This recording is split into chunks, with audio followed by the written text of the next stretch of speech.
All right, let's see if anything's different from when it comes to adding users and like resetting passwords, changing the licenses for different things. Let's start with this one. Add user. This looks to be the same. I'm going to call this user again and not a real person. My friend.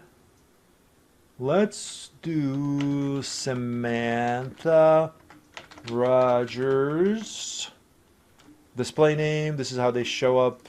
Display name and the username. I'm going to say Samantha R as a username. And look, did you see how it automatically checks? This is how it was before. Automatically create password. Require user to change the password. They first sign in. That's fine. Whatever the preferences are for you. You can assign a license here immediately, so that's cool. Let's give her E5 license. And you can create a user without a product license if you want.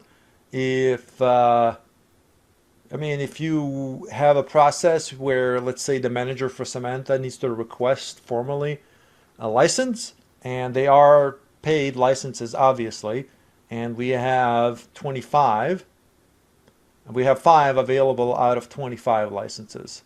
So we are short on licenses. So let's actually go ahead and create a user without a product license, because we may have to pay for more. Here are roles. This is the same thing.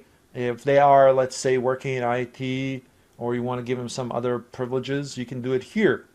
And here is admin center access. This is admin center is literally what we are looking at right now, the system. And if they are going to become IT, you can give them some of these roles, and you can see the description on each one of them just like before. So this is normal. Right now we are, well, you can see all the categories here too: collaboration, fabric, all kinds of different stuff. It's whatever you need, whatever they need to do, chances are it might be in here. Anyway, we're not going to give her any roles, so no admin access, just a regular person. And let's look at the profile info here. This is where we can set her title. We will call her Financial Analyst, Department, Finance, Office. Let's do 1050 Office, Happy Lane. Office number, sure, let's do this one. It looks like I typed in 555 before. Street, well, I guess office number, this could be anything here, but I'm just going to copy this here and use that as a street address as well. Say New York. Sure, in my mind, she works in New York. New York, New York. Zip code. I don't know what the postal codes in New York are, but let's just type in 55555. Sure. Country or region. This is the same. United States. So, by the way, a little tip, and most IT people know this. When you see menus like this, and you can't find where is United States, you can just start typing in United States. You see how it finds it right here immediately. Or anything else. That's a quick way of finding things. Just a little tip. All right, sure, finish adding. So this is the same as before. And you can save a template. So it's the same before. That's cool. All right, how likely would I recommend Microsoft to others if asked? I'm going to say this one here. Not at all likely. What does that mean? So what is this first one here? Then what is the second one? Oh, never mind. I'm not paying attention. I thought these menus were changing as I selected, but this is just a scale. I would say I'll leave it here. Not very. I'm not gonna give it a high score. You know why? Because there is cost associated with this. So this is what I'm going to say here.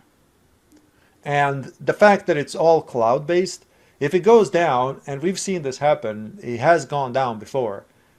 If your entire company is relying on Microsoft 365 product to function, So it's email, login IDs, Teams, file sharing, file storage, collaboration, meetings, everything, everything, everything. If it goes down for every company that uses this product.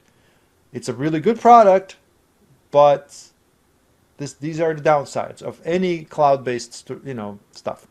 Anyway, that's that. So that's all the same. So let's go ahead and select active users here, and see how any of different is. Here's Samantha that we've just created on the bottom here. And this looks the same as before.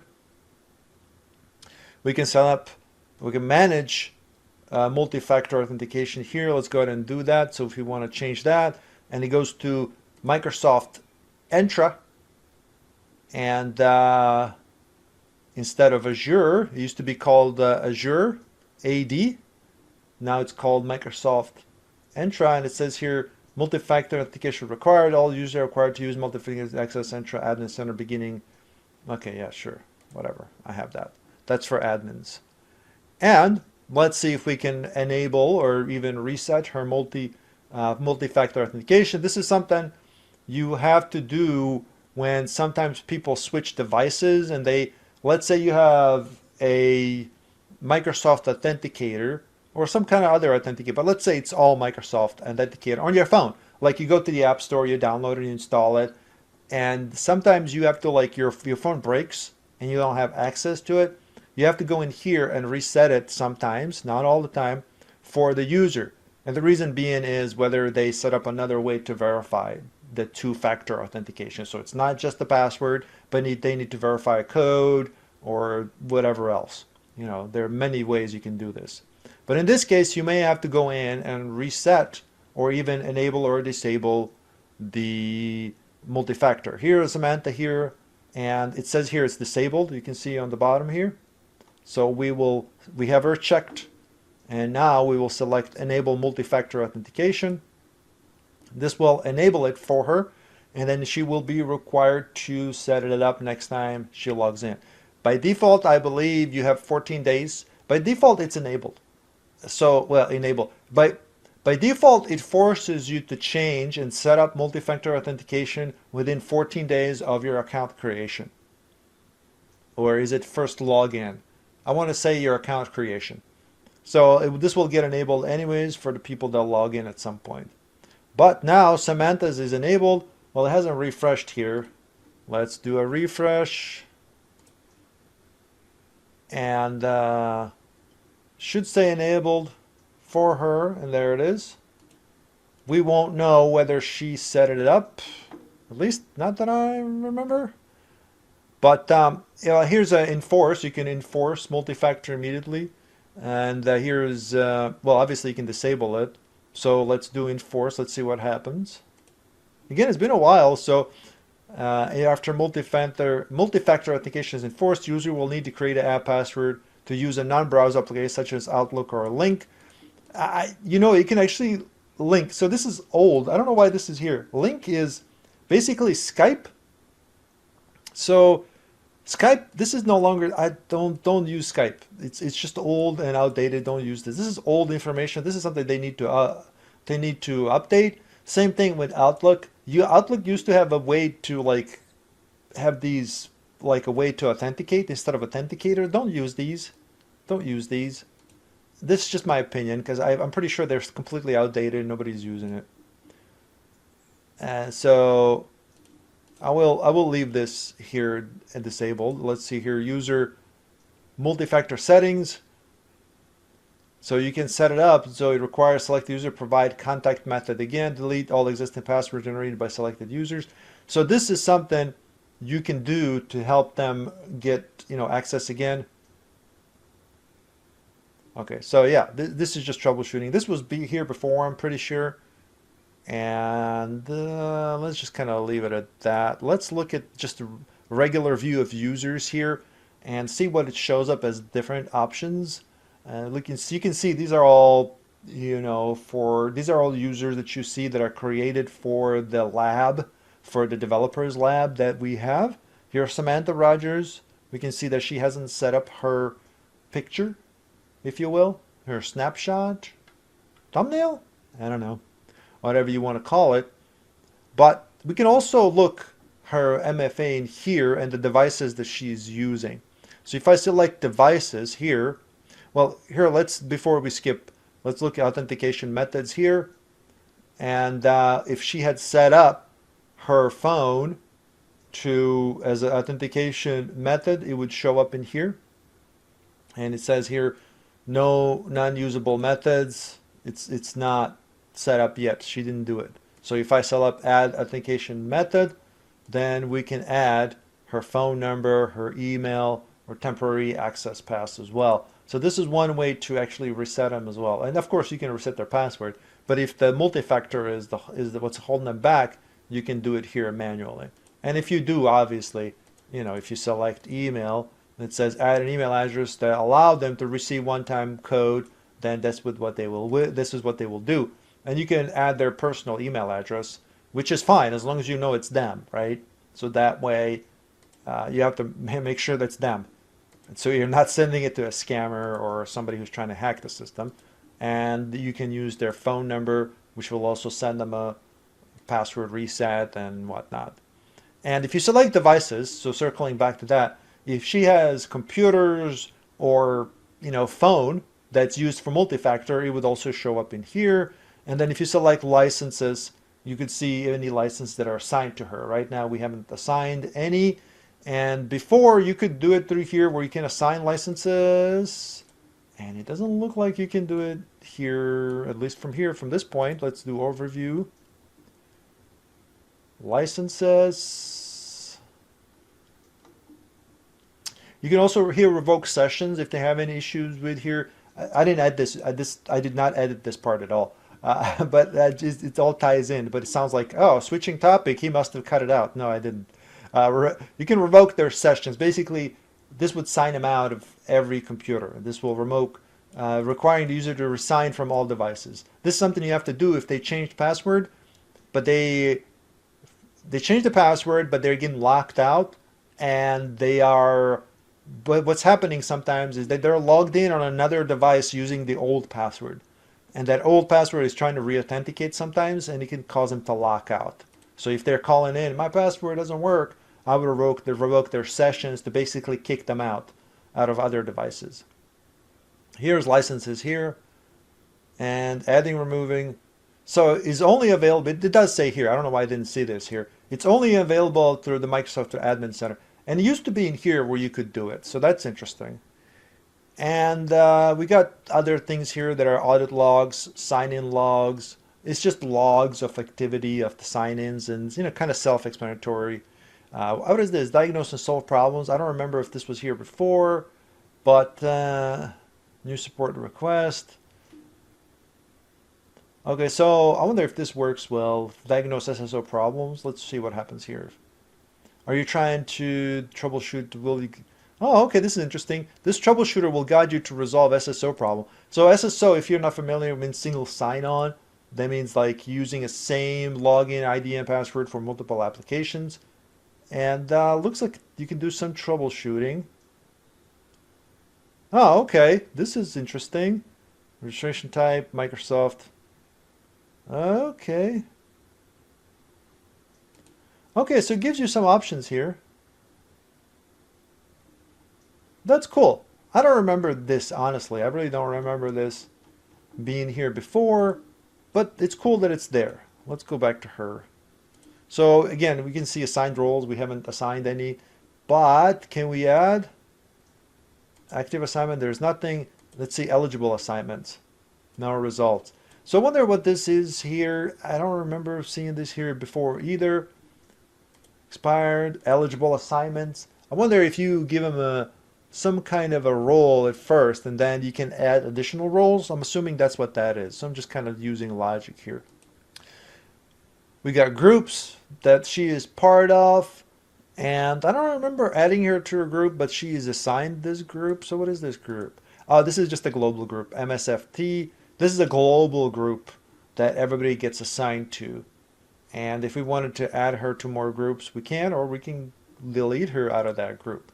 Alternatively, we can go back to here and add her to a group. So if we select her here again and manage groups, so this is on the main thing, assign members, we can see if there is a finance department. If there's no finance department, we can create finance department, but this is also part of our exchange and this whole Entra thing.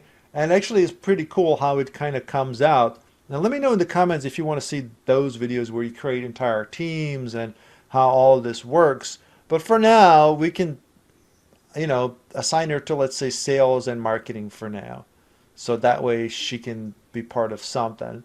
And if we go back here and do a refresh, you can see that she's suddenly now in sales and marketing. So whoever is part of that group, looks like there are 18 people in that group, she can talk to them. So if she opens up Teams, she will see this group and see the chat, SharePoint that they're using, shared files and, this and that.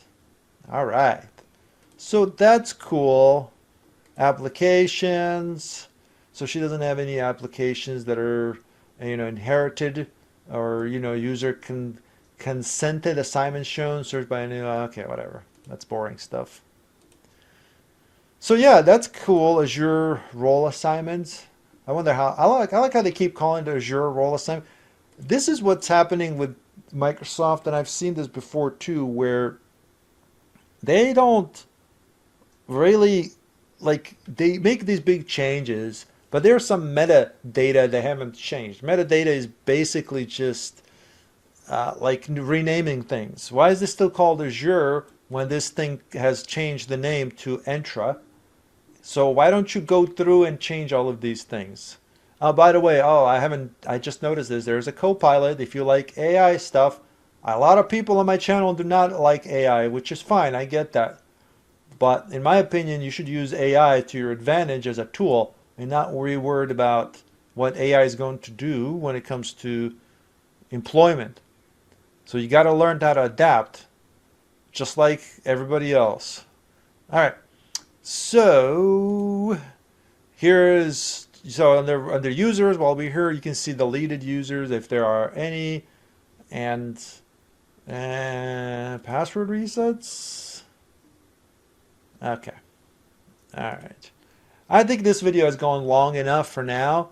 There are definitely different things here. What's new? Yeah, I want to know what's new. I clicked on what's new. Security Copilot is now embedded in Microsoft Entra.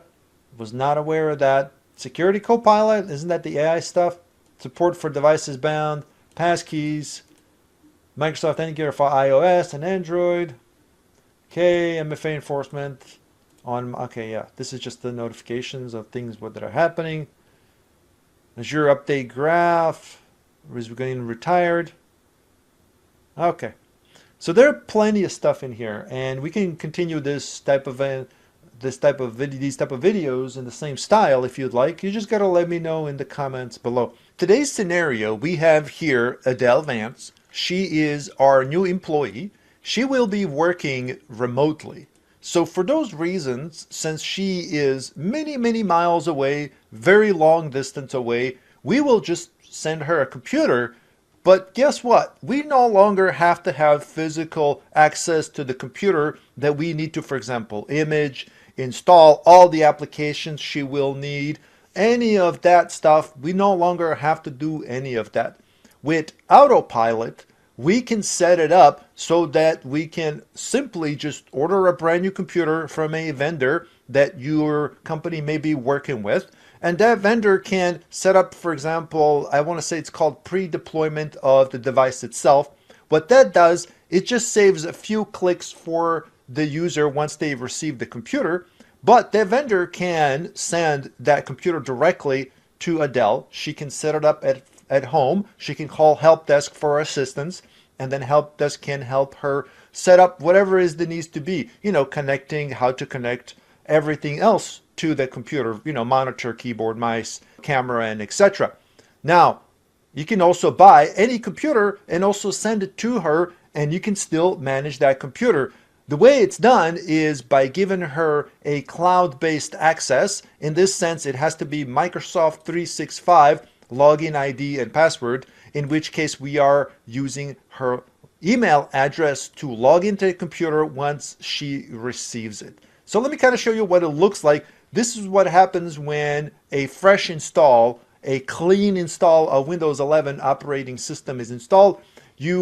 When you turn on your computer, this is what you see. And from here on, you have to set up basic things like your region and etc. etc. Again, the vendor can set it up, or maybe you can set it up. So it's sort of pre-configured and kind of saves a few steps. It's called pre-deployment, I want to say, but it doesn't matter. In this case, I wanted to show you that you can do it with any computer. Even if Adele went out and bought her own computer, you can still do managing of that computer.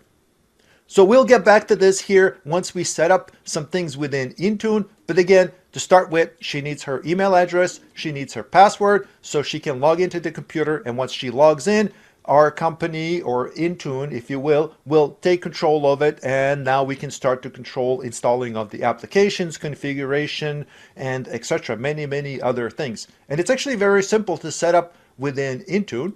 So here is intune.microsoft.com. If you don't have access to this, I have a developer version. This is what I have. You can also request a developer version from Microsoft. I forget exactly what the steps are in order to get approved for this. However, I do have a link, and for the first few people that request a link, I will reply to your comment. So please leave a comment. And also, since this is 100% free course, please do me a favor, like and subscribe, and also just say hi, hello, or present. That way I know that you're interested in this type of free content. Thank you very much. I appreciate that.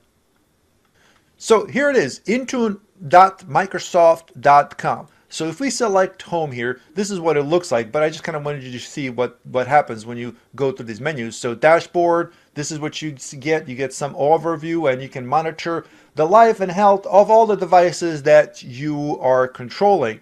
And then you got all services. Anyways, let's get to the point where we start to control these devices. So go ahead and select devices on the left hand side. And in this case, you can see that we have many options and different operating systems. They're all set up slightly differently in a sense, but we can manage Windows devices, iOS, like iPads and such, Mac OS devices, so MacBooks, Android devices, which could be your phone or tablet, and we got Linux devices. We can also manage those. Since this is a Windows device, let's go ahead and concentrate on Windows devices. For those reasons, I will go ahead and select Windows here under Platform, and in this case, we will concentrate on getting to the point where we are simply setting up a base requirement to start immediately managing these devices. So go ahead and select Enrollment. There are a lot of things in here which are really cool, and I can talk about those towards the end of the video as well if you're interested, or maybe in a future video depending how long this takes. But let's go to the point where we need the minimum setup of the so we have the ability to manage these devices. So let's go ahead and scroll down and look for Windows Autopilot where it says here, and then we will start with deployment profiles, and it says here customize the Windows Autopilot provisioning experience. This is where we will start our setup. So go ahead and select deployment profiles. You can see I have a profile here that is already created. I will go ahead and create a brand new one. Select create profile, select Windows PC. We will type in a name, and I will go ahead and just call it deployment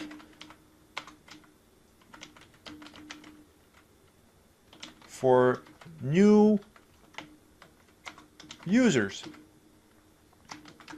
I will just copy paste in description, and let's just kind of go through this. Again, this is very simple and to the point.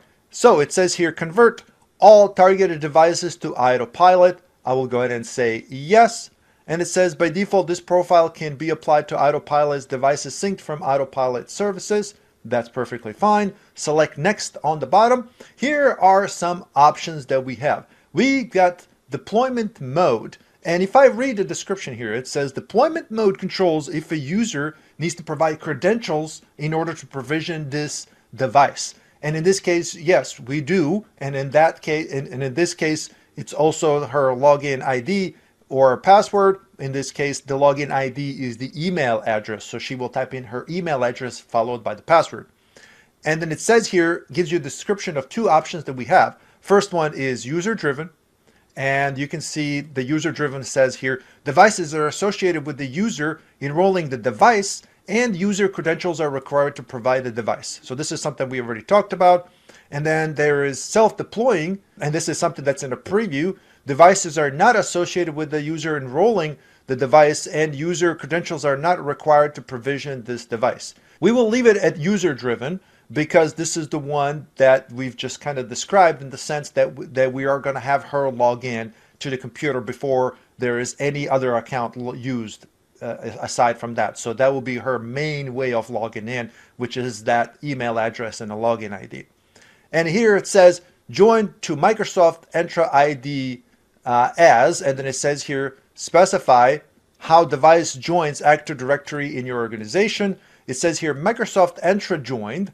So this is cloud only without on-premise Windows Server Active Directory. So what this means is we have Microsoft Entra that is basically controlling the user aspects for Adele's account. So if we go back here, this is her account. But if we go to Microsoft Entra, we will have a little bit more of when it comes to control of her account. But basically what that is this cloud-based account that is on that is controlled by Microsoft servers. So this is all cloud-based. Now you can set it up so it's a combination of, again, you can have a traditional Active Directory and set that up in a way where it's a hybrid. But in this case, we will set it up so that it's a Microsoft Extra joined, and we will leave it like that. Here's the hybrid option of it if you already have on-premise Active Directory. Again, if you're having trouble understanding what I'm talking about when it comes to Active Directory, I have plenty of videos on that. And then it says here, Microsoft software license and terms. This is just something whether you want to show it or not. In this case, I will just go ahead and hide it so they don't see it. And then it says privacy settings, same difference. We know what this is. This is just kind of a formality that has to be done in order to let the customer know or user know that you're actually controlling their computer, and they have to, be aware of that. Sometimes you want to show that or not, depending on your company. By the way, these computers need to be Windows 10 or higher. Well, actually, there might be Windows 8. Anyways, it doesn't matter. Let's just assume everybody's using Windows 10 at minimum, but we are configuring this on Windows 11. And it says here, hide changes on account options. This basically says here, options to change account and start over with a different account appear respectively during initial setup on the company sign-in page and domain page error page. They hide these options. You must configure branding. So you can hide these options when it comes to sign-in options when it comes to account login. And we'll go ahead and leave that as hide. So we just want her to not be confused and just have this regular option so she's always using the same way. Now, we have an option here where it says specify whether users are administrator or standard users on device. This is self-explanatory in this case. She's not an administrator, she's a standard user. But if this is an IT person or some kind of developer, we might want to select administrator. And again, you can set up these profiles specific to the department that they work in. In this case, I want to say she works in finance in this pretend scenario, but she could be working somewhere else. And you can create individual profiles for each one of those and use those accordingly. And I will show you how you can manage that as well. It's really easy. And then it says here, allow pre-provisioned deployment. So this is the thing where I was talking about where you can hide some of these options when it comes to pre-provisioned deployment. I think I call it pre-deployment setup, but it's actually called pre-provisioning. So, and it says here, enable pressing Windows key 5 times to run OOBE without user authentication to enroll devices and provision all systems contacts to settings.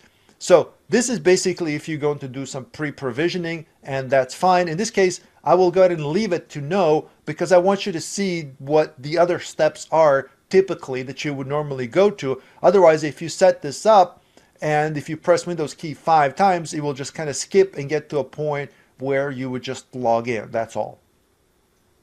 And then region, I'm just going to leave it at operating system default. You can, of course, change this to whatever your region is.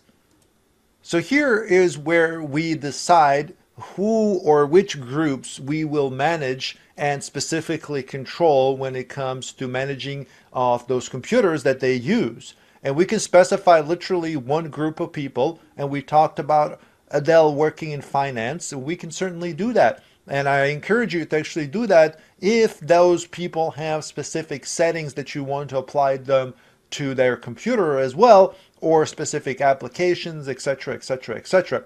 Or you can simply add all devices. So if you're creating a profile that will be pushed to all of the devices by default, you can certainly do so. And all you have to do is just select add all devices.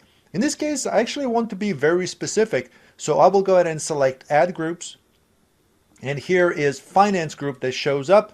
If there are other groups available, they will also be here. Now keep in mind, sometimes these groups don't properly show up. And if they are created before these changes in the system or updates, chances are you may have to recreate those groups in Microsoft Entra.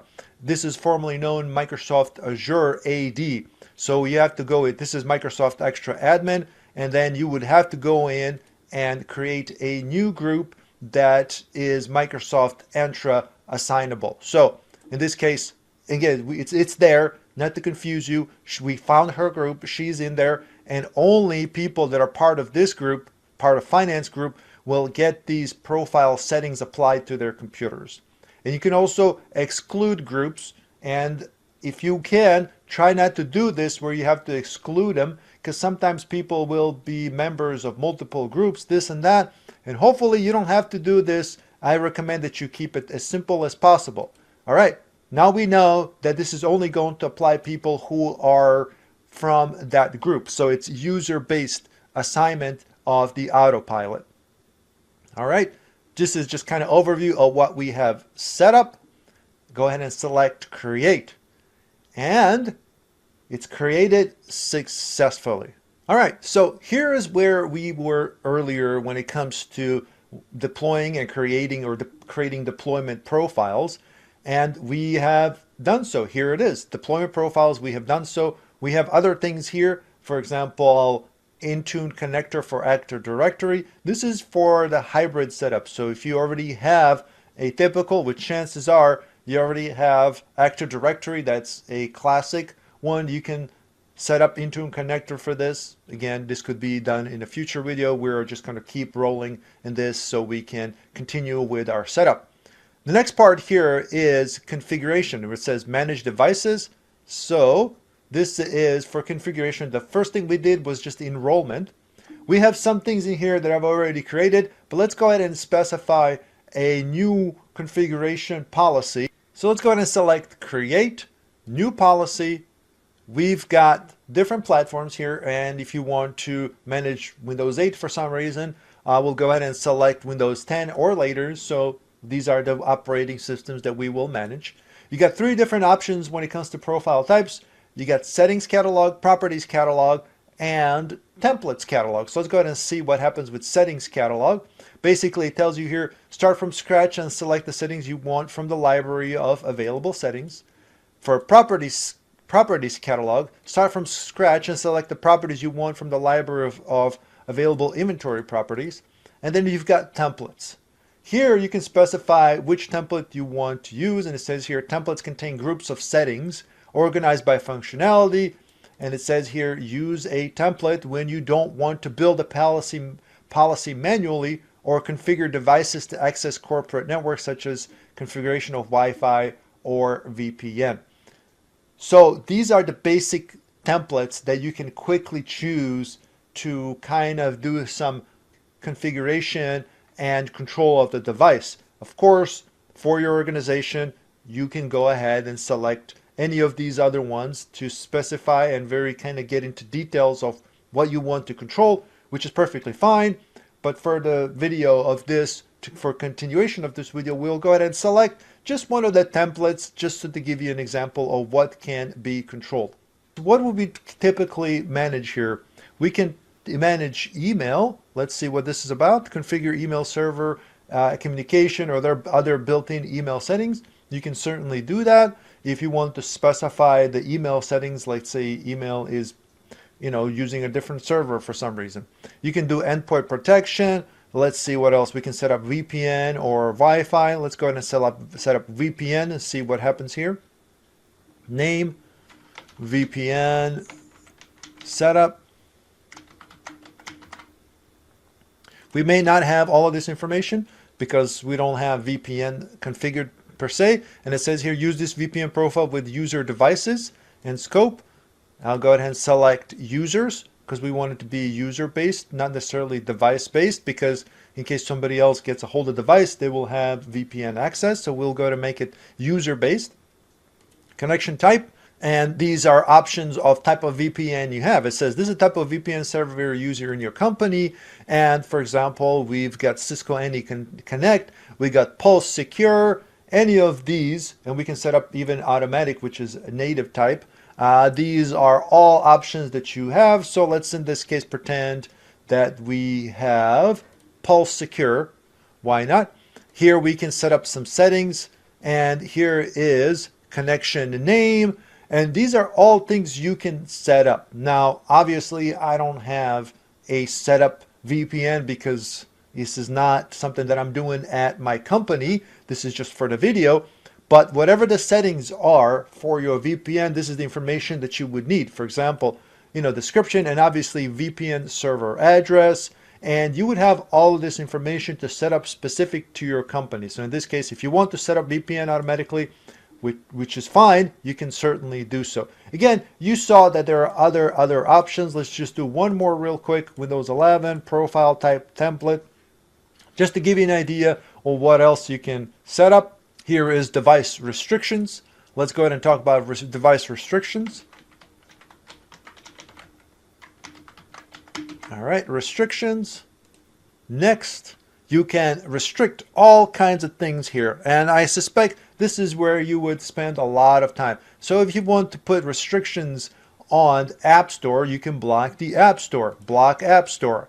You can set up all kinds of stuff. So it says here you can install apps on system drive. You can block that if you want. You can do all kinds of things. You can customize this, and it's all right here for you, where you can easily set up all these things. Even things like control panel settings, you can customize all of this, and as a system admin, chances are you would spend quite a bit of time trying to figure out what this is. But again, we're going to make this easy, and we will just select some things just to kind of keep it going. All kinds of things you can save or disable, similar to what you would do when it comes to using, like, let's say, group policy to disable certain things on the computer. And again, you can just fiddle through here and make sure that you have everything selected. Again, I will manage by group and select finance. Customize it again however you want. Same thing, assign profile if it's OS edition. Here we go, enterprise, home, or professional. Select next. I'm happy with that. Okay. Many different things that you can do when it comes to restrictions, when it comes to configuration of these devices. It's really cool, and it doesn't really take that much knowledge to actually create these. So if I refresh, we can see here that our restrictions profile here is, let's do another one that looks useful to me as well. Templates. Here is device firmware configuration, and where is my endpoint protection?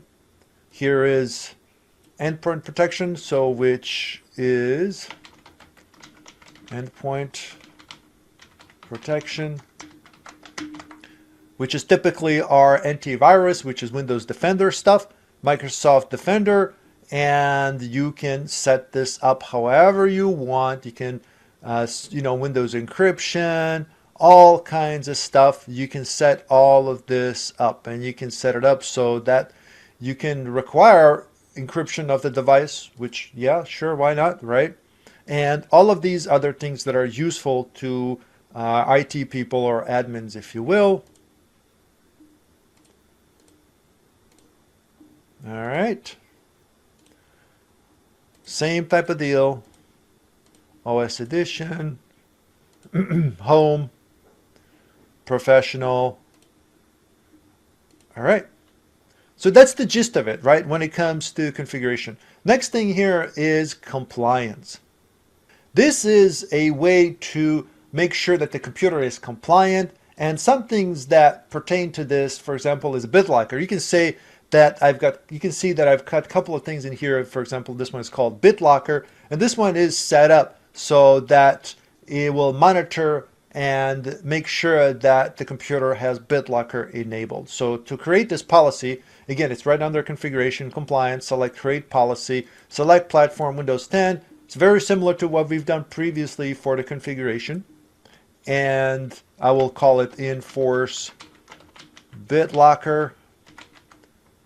All right, so this is just to check for the compliance, and this will let us know whether the BitLocker or anything else is not enabled. Here it is under device health. You can say require BitLocker. You can say require secure boot, for example. Device properties, you can set up minimum OS version, etc., etc. Next. And send email to end user if it's not compliant, meaning that let's say the computer hasn't been turned on for a while and you want to let them know that they need to turn on their computer so it becomes compliant to whether it's getting, let's say, computer updates, Microsoft updates, or anything else that you set it up as. You can send an email to user and send the email, and you can specify how many days after it's non-compliant. I'd say 7. So that way, if a computer hasn't been turned on in 7 days, it will send them an email. And we got message template. We can say, well, we need to create a new message template. So we have to send a notification message. However, we don't have one created, and the message simply would say, please turn on your computer to get updates or to make sure your computer is updated.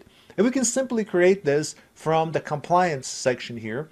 And it says here, select notification message. To create a new notification, please visit notification in the manage section of the device compliance workload. So let's go ahead and open up on the side. We'll leave this open, but I want to open up that compliance area that we were at earlier in a new tab, just so we can create this template. And this is obviously here, if we scroll down, it says compliance under devices. So again, select devices, scroll down, select compliance. And on the right, you will see next to policies, it says notification, create a notification. So select create a notification. It says turn on PC. Let's just call it that. Select next and show company logo. That's fine. Tenant value, enable. Okay. Show company. This is semantics here. I just want to get to the point where I type in the message. Notification message template. Select add. Select locale, and I will make it so that it's in English. Subject. Computer is turned off. Please turn it back on. All right. And in the body, I will say, please turn on your computer and make sure it is connected to internet so that it can receive, I'm going to say, security updates. That way makes it more urgent. Okay, select save. Select a default template. Okay, I need to make it a default. Here it is. That's all it needed. That's all it needed. All right, next, create. Okay, now it's creating over here. Now we can select our template. So Let me just cancel out of this one here and then select a message template here. Now it will pop up. There it is. Here is our template. All right. And we can select additional recipients. And for this, we can set up so that IT people or security folks can get a notification that this computer is basically not within compliance because it's turned off. So I can email or notify an entire group of people. In this case, I don't feel like setting up security department here or a security group, so I will just going to select deployment team here. And everybody that's part of that distribution group or distribution email group will get an email where it says deployment team at blah, blah, blah, blah, blah. All of these people that are members of deployment team will get an email because they have a shared email address. So select that, select next. And here we go, assignments. And in this case, I will go ahead and actually set this up for all users. I think that makes sense. And yeah, I will leave it at that. I will set up so that it's for all users. Okay, and however fits for you, for your company, you can customize all of this. All right, so that's been done. So yeah, in compliance, you can set up all kinds of different things, create different policies, this and that, and monitor those policies as well at the same time. And of course, there are tons of other things, but again, we will make this simple and just keep it going. All right. One last thing here that we can look at before we get to the apps, because we want to get to the fun part here where we start to deploy apps as well. Let's just make sure Windows Updates is set up. We have Update Ring 1 that is set up. Let's go ahead and select the Create Profile. What this is just to make sure that updates are being created. So I will just call it Ring 2 for updates.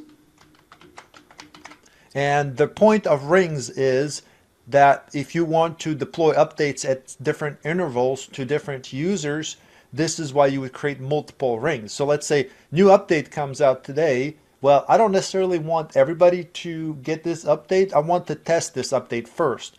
So if you have a ring 1 that is, for example, technical support people who know to fix computers or to work on computers in case there is an issue, you want them to get the update first, and then maybe a week later everybody else, and etc.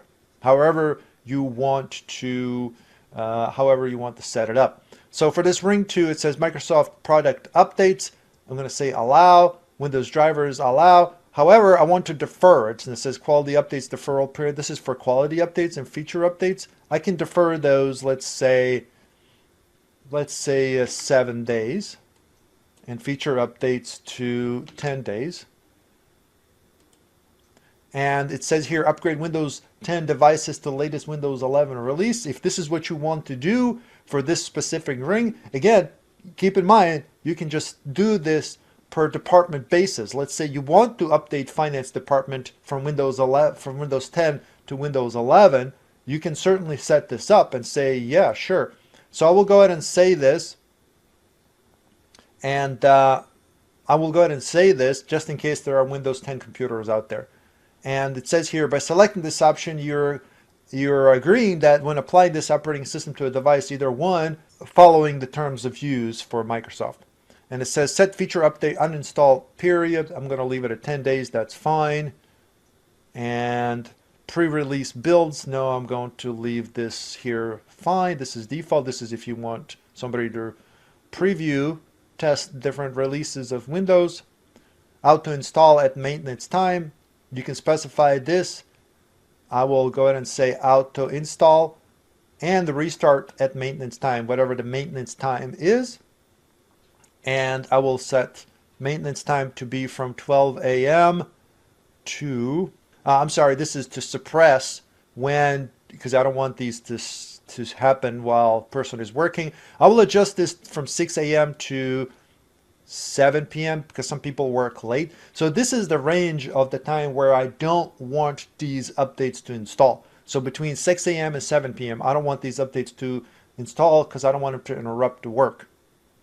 All right, option to pause Windows updates. Sure, enable.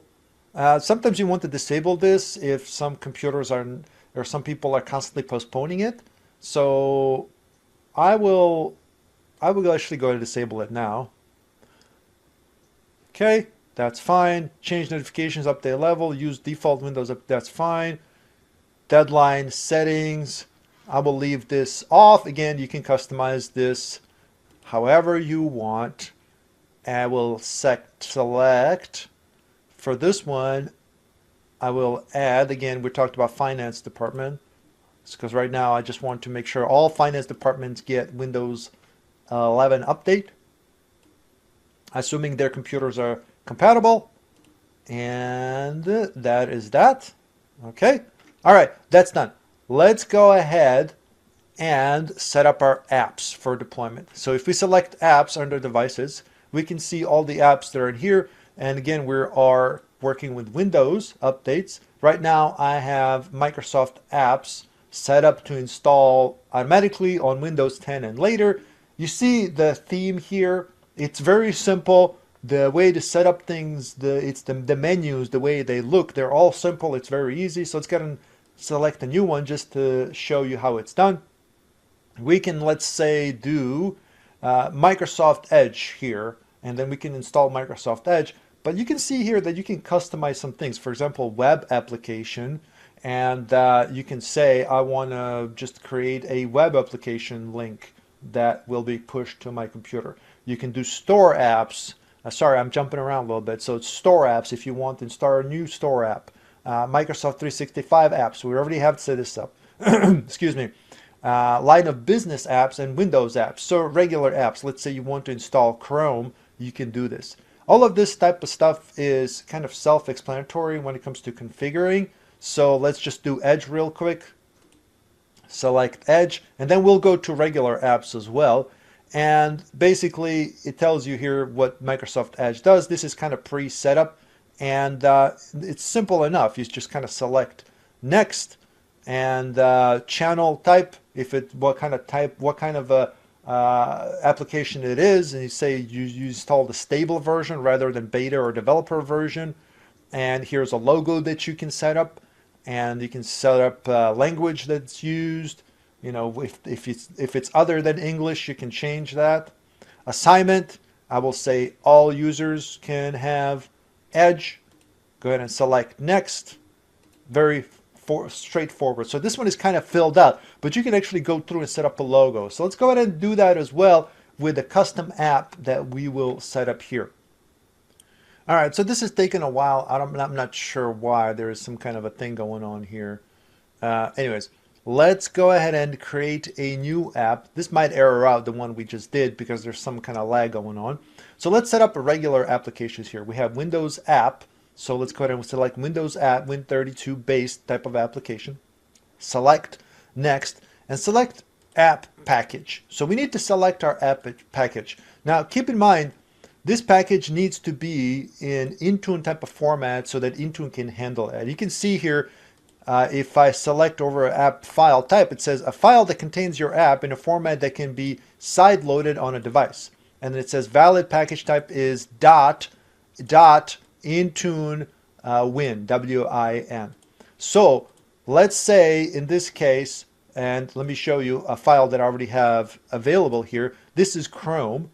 And you can see now that this Chrome install, this used to be MSI, and underneath it is probably still MSI package. It's just that this type of extension or format allows it to side load, meaning that it allows it to push through Intune system, if you will. So this used to be .msi, now it's .intune win. So how do you get to that point? Well, you go to and find or package whatever it is that you try and install, and make sure you have the .msi version of it, or I think a couple of other versions are also supported, and you have to convert it to a .intune win extension.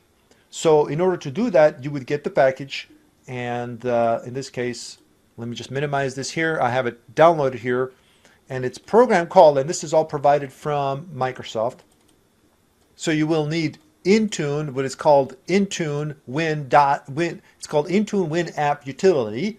You can download this from Microsoft. Microsoft has a link to GitHub that downloads the entire folder. Make sure you download the entire folder that contains this. And you got some licensing and this and that. Anyways, you run it, and then you specify where the source folder is, where you've downloaded your MSI. So in this case, I have Google Chrome, and it's within configuration. Anyways, I went ahead and put MSI within just the root of the drive, just so it's simple to do. I will go ahead and copy the name of it. So this is the MSI. And I will specify where the source folder is, which is D, and then specify the setup file, which is that .msi. When I hit enter, it will convert it. Okay, I need to do backslash here, .msi. Okay, and then specify output folder, which I will just call the output, because there is a folder within there that's called output. You can see it right here. And then hit enter, and it says, do you want to specify catalog folder? I will say yes. My catalog folder is within a folder called output. It's just called catalog. When I hit enter, now within output folder there will be a Win file, Intune Win file, that I can now select when configuring my app package.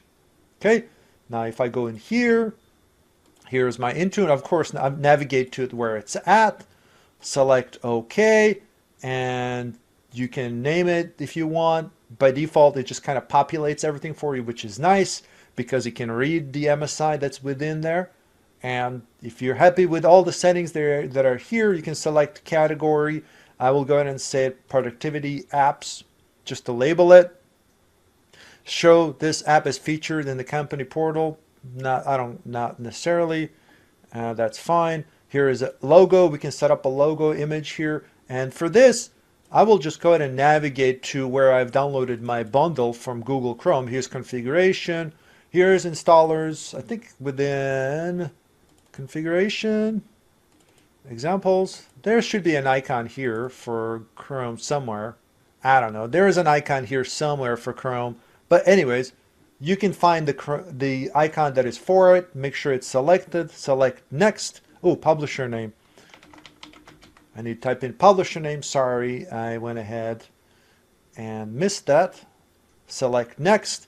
And here are some custom instructions that you might want to give it to. You can see right now that it's using MSI exec, which is basically telling it to basically install it, and to install what. And here is our MSI that's packaged within that side loading setup that we've done for the Intune. So basically these are just simple instructions just to run it. And here it says installation time required before it gives up, and it says total number of minutes system will wait for installed program to finished, and default value is 60. So it's like, how long is it going to wait before it actually fails to install? It says allow available uninstall. I will say no, because I don't want users to remove it. And okay, app install may force a device restart. That's fine. Depending whether you want to restart. For Google Chrome, I don't necessarily need to restart the computer, right? So, and here are some codes that you can set up. Anyways, to keep it simple, I will go ahead and just select next. This is basically if it says the thing failed to do, and it says, you know, failed to do this and that, it will give you a return code, which are these, which you can change to whatever you want, and you can specify what kind of code it is. All right, operating architecture, you can install 32-bit or 64-bit or both. I will select both just in case one works and the other one. Here's a minimum operating system. I will go ahead and select, let's say 20H2. This is the version, major release version of Windows. In this case, I will say Windows 10 at minimum. And You can specify this space required, physical memory required, and this and that. If you want to be very specific, if it's a sensitive type of application, in this case, it's just Windows Chrome, so you don't need to specify anything too much. So when it comes to this one here, detection rules, it says configure app specific rules to detect the presence of the app. So in case it's already installed, in this case, I will not do anything here just because we want to keep this simple. So I'll go ahead and just select add here and select one, whether there is a let's say registry entry for this, and you can specify key path or where the registry entry would be for this application. Again, you can obviously test this before you actually deploy. You can specify whether the MSI is there, and in this case I will just kind of leave it at this product code, and I will select next. And dependencies, if require some kind of dependencies, and you've seen these things, for example, let's say you need some kind of distributable dependency or .NET framework or anything else, you might want to add this and it will automatically install as well. In this case, again, it's just Google Chrome. And apps that would, this app will supersede. Again, we're just going to keep it simple, select next. And this is where we assign our groups that will get this app. Go ahead and add the group. And here's our finance group. Select, just like we did before. Again, you can do add all users or devices, or in this case, actually let's go ahead and change this to remove, and I want to actually install it to all users. Google Chrome, why not? Here we go, just to confirm everything, and this is done. All right, ladies and gentlemen, we're finally at the point where we can actually test this to see if it is working. So, first of all, let's go back to our devices here. Right now it says 0 devices. There's nothing on here that we are controlling, and now we are going to log into the computer as Adele. All right, here is our computer freshly installed. So this is typical that you would do. You can guide the user to do this. Help desk can do this as well. Just basic stuff. Next, next, skip. And this is that part where I was telling you that you can actually set this up so that users don't even see this. They kind of go straight to setting up their or connecting to their Wi-Fi, because that's part of it, right? It has to be part of the network, or it has to be on the internet. And you can guide them through this over the phone, and it's just really simple. This will probably end up happening anyways, unless you set up that anyways, that stuff where you just kind of skip the parts of it. Sorry, I'm kind of... All right, so the computer kind of went ahead and restarted, and it will probably do some updates here because it's connected to the internet. It's been connected for a while, so that's probably what it's doing right now. It will get us back to where we need to go. And it says here, let's name your device. We will skip this because Intune will do this for us. So it's going to skip for now. And we will get to a point where we log in as Adele. All right, here's the crucial point. Obviously, we have two options here, set up for personal use or set up for work or school. And it says here, get access to your organizational resources like email, blah, blah, blah. Your organization will have full control over this device. Select next. All right, here is our login ID and password. I will just copy paste it in here if it lets me, and it doesn't let me, so I will just type it in. Adele V at 6tdb.onmicrosoft.com, whatever the email is, password.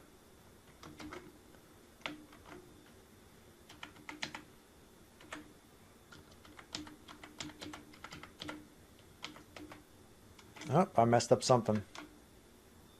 I'll have to redo it. H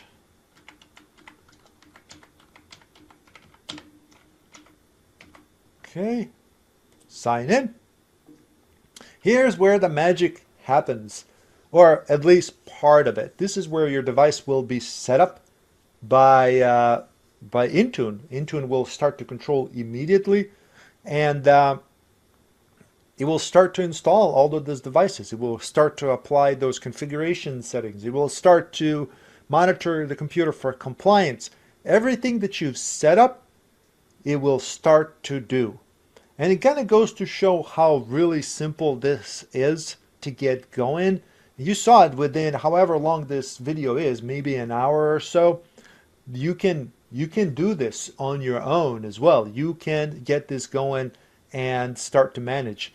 Of course, you can experiment with this before you even deploy anything, before you make it official thing that your company does.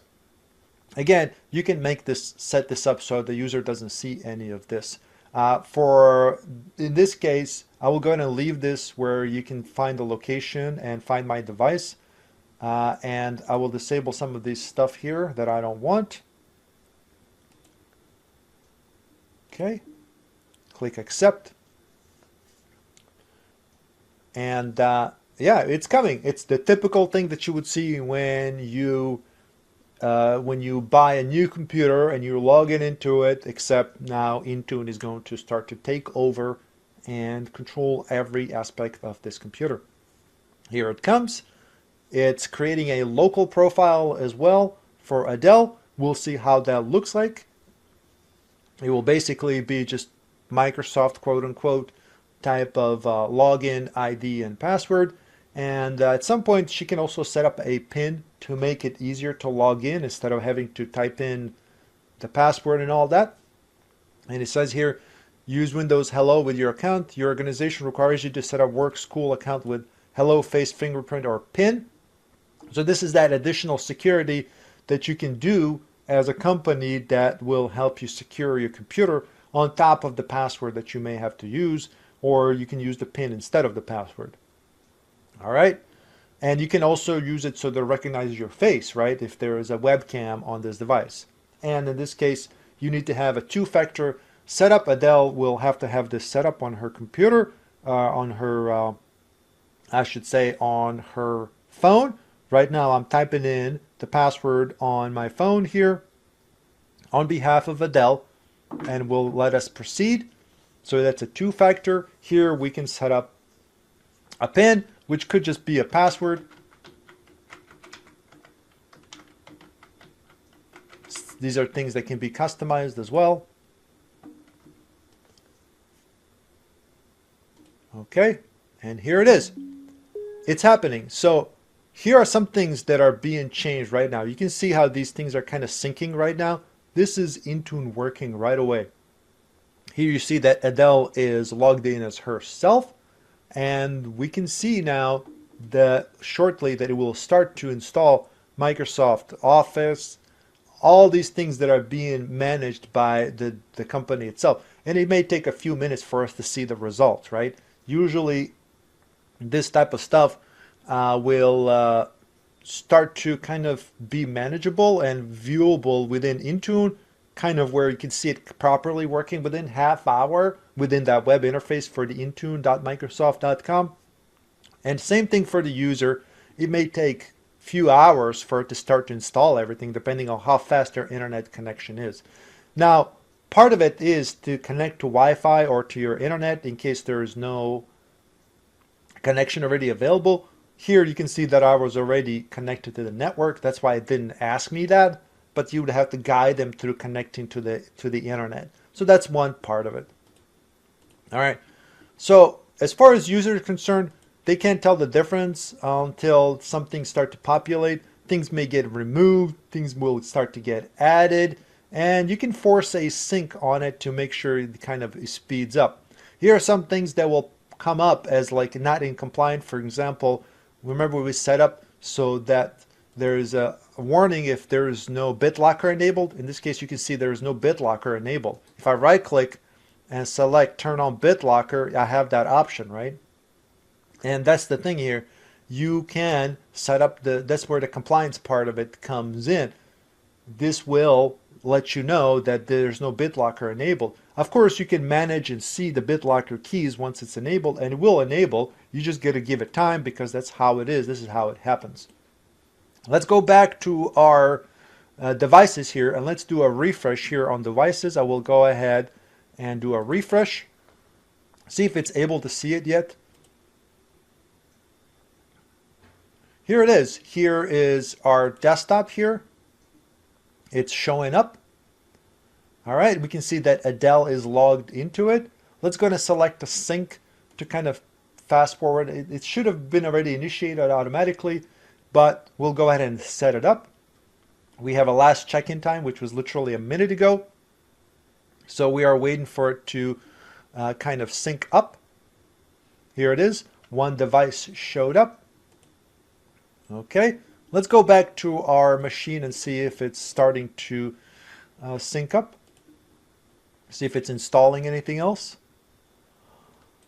So it's a little bit too soon for us to see something else happening, so we will have to give it some time for it to start happening. All right, let's see if anything is installing. Oh yeah, sure enough, looks like some things are installing. Looks like Excel, Access. So Microsoft 365 stuff is being installed. And if you look at here, the system, sorry, I'm starting to run out of voice. That says desktop BVA 0963. If we go back to Intune, we can see that it's the same thing. If we look at the details, it says, here it is the computer name.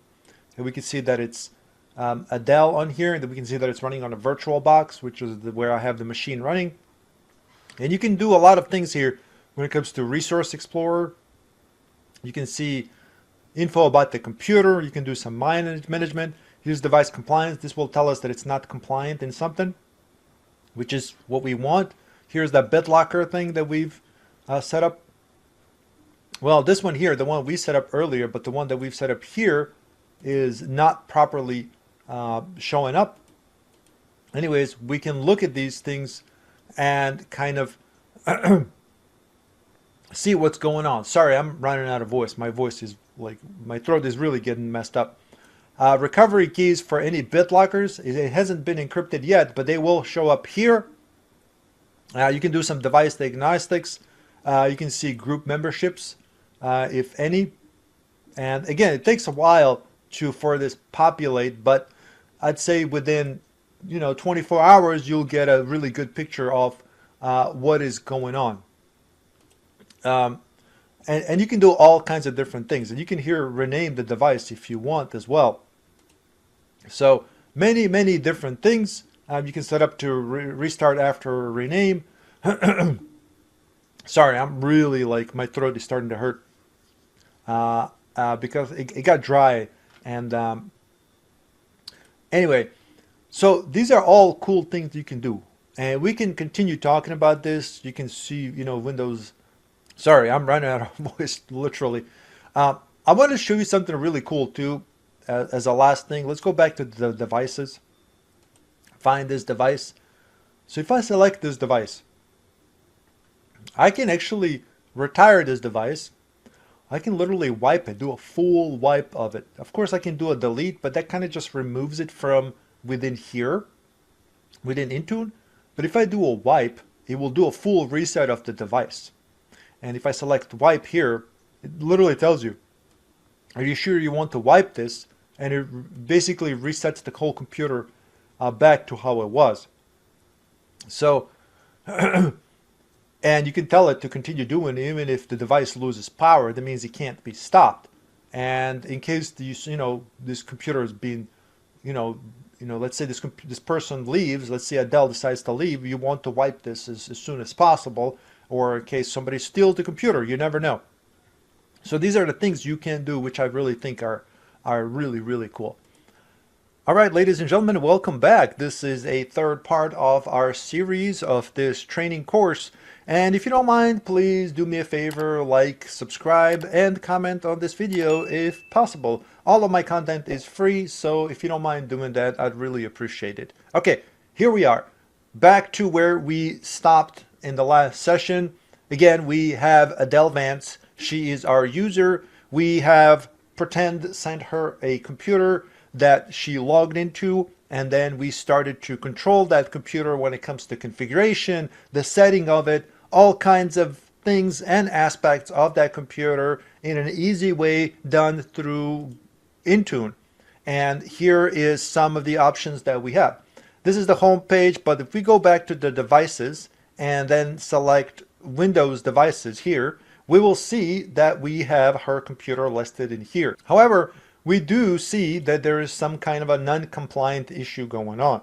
The reason for that is because in the last video we have also set up compliance settings, meaning that these settings will let us know if something didn't happen on the computer, in the sense, let's say you wanted to apply configuration, install apps, whether things like BitLocker are turned on, whether antivirus isn't turned on, those sort of things. This is what in this case compliance means that we have set up rules to let us know whether there are some specific issues that we want to monitor and control on these computers that we are going to control. And here is Adele's computer. If we select it here, we will get more information on it, including things what the device name is, which is the same thing as reflected on her computer itself. And we got management name, things that are kind of a meta type of information. Meta information meaning these are the details of this computer, and of course things that are kind of important, like primary user and who enrolled it. In this case, we can see the primary user is Adele Vance, and that she enrolled it by logging into that computer for the first time herself. This is because we set up a rule, or I should say enrollment deployment of the Autotune, or not Autotune, I keep saying Autotune, it's not music, it's Autopilot, that let us and let her automatically enroll simply by logging in with her email address and her password. So that's all great. All right, now let's see what device compliance, since we've kind of saw that in the beginning. If we select device compliance for this here, we can see which things are not compliant specific to this computer. And you can see this is her computer name. And this specific computer with a logged in user that is logged in right now, it tells you right here, we can see that the rule we set up for BitLocker is non-compliant. So this could happen in many different, or for many different reasons, but in this case here it says specifically encryption of data storage and device. It says it's non-compliant, and then we've got other compliance setting here, and this one says error, and this one tells us that there is a password complexity issue, meaning that her password might need to be changed. So this is what this one is telling us. And you can see other things that are available here, and part of it that we've also set up is also BitLocker as in a bulk thing, as many things that we can kind of monitor at the same time when it comes to compliance. So the BitLocker one that we've set up individually is kind of redundant at this point, because we have this policy here that specifically targets multiple things, that including BitLocker. So we can go ahead and delete the other one, but you can see here it's the same error series, encryption of data on storage and device, there is an error. So let's go ahead and just kind of do some cleanup here and delete the things that we don't want. Again, the reason we have multiple things here, and here's another one that says enforce BitLocker, and this one is compliant. So we have to kind of reduce some of these compliance redundancies that are kind of conflicting, as you can see, with the compliance of the other one. So there's a bit of a confusion here. Now we have one here that's called enforce BitLocker, and we can see that this rule is a simple rule. It just has two things in it, and then we have that it's compliant when it comes to BitLocker and secure boot, but yet the other ones are not showing that. So we can delete this, and I will definitely delete this first one here, because it has all of these other things. This is important to stay organized with. This is the point of what I'm talking about here. You can see that there are actually some things I want to keep, and I'm not sure if the other one has it all, but we can, I would say in this point, delete all of these. And the reason we have so many of them right now, these compliance settings, policy settings, is because we were, making a video on how to do this. So this is why we need to go through and clean this up a bit, because we're getting some errors. So let's go ahead and just delete all of these, and start anew. So the way we do this is because compliance needs not just for a single device. In this case, we are seeing which failed compliances have, well, failed, simply said, is for specific to this device. However, these rules are set up for all the computers that we are managing, all the devices. So for those reasons, we need to go back to Windows devices. So this is under devices, Windows devices, and then we select compliance. And here are our rules.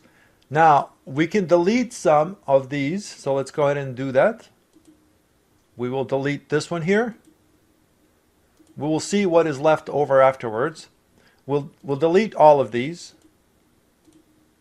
Although I think I saw a fourth one come up for that device specifically, so there might be some other issue going on. It's okay. That's the point of this video. We are troubleshooting. I want to go back to her device. And of course, when you have tons of devices, you will see tons of different devices in here. And let's see what compliance-wise this thing is now telling us. It's going to take a while for it to kind of come up and update this stuff here. That's okay. Let's go ahead. So let's go ahead and do a sync on this. All right. Go ahead and select sync here. This will just update this device specifically. But of course, you can do this for all the other devices. And over time, all the compliance things that we've changed can be synced. Will get synced automatically, I'd say within half an hour for all the rest of them. All right, so again, we were changing these compliance settings under Windows devices for all devices. Let's just double check here again for the compliance. We don't have anything right now set up for compliance, which is fine. And let's go ahead and go back to our device here. And it's just going to take a while for it to replicate. Device compliance.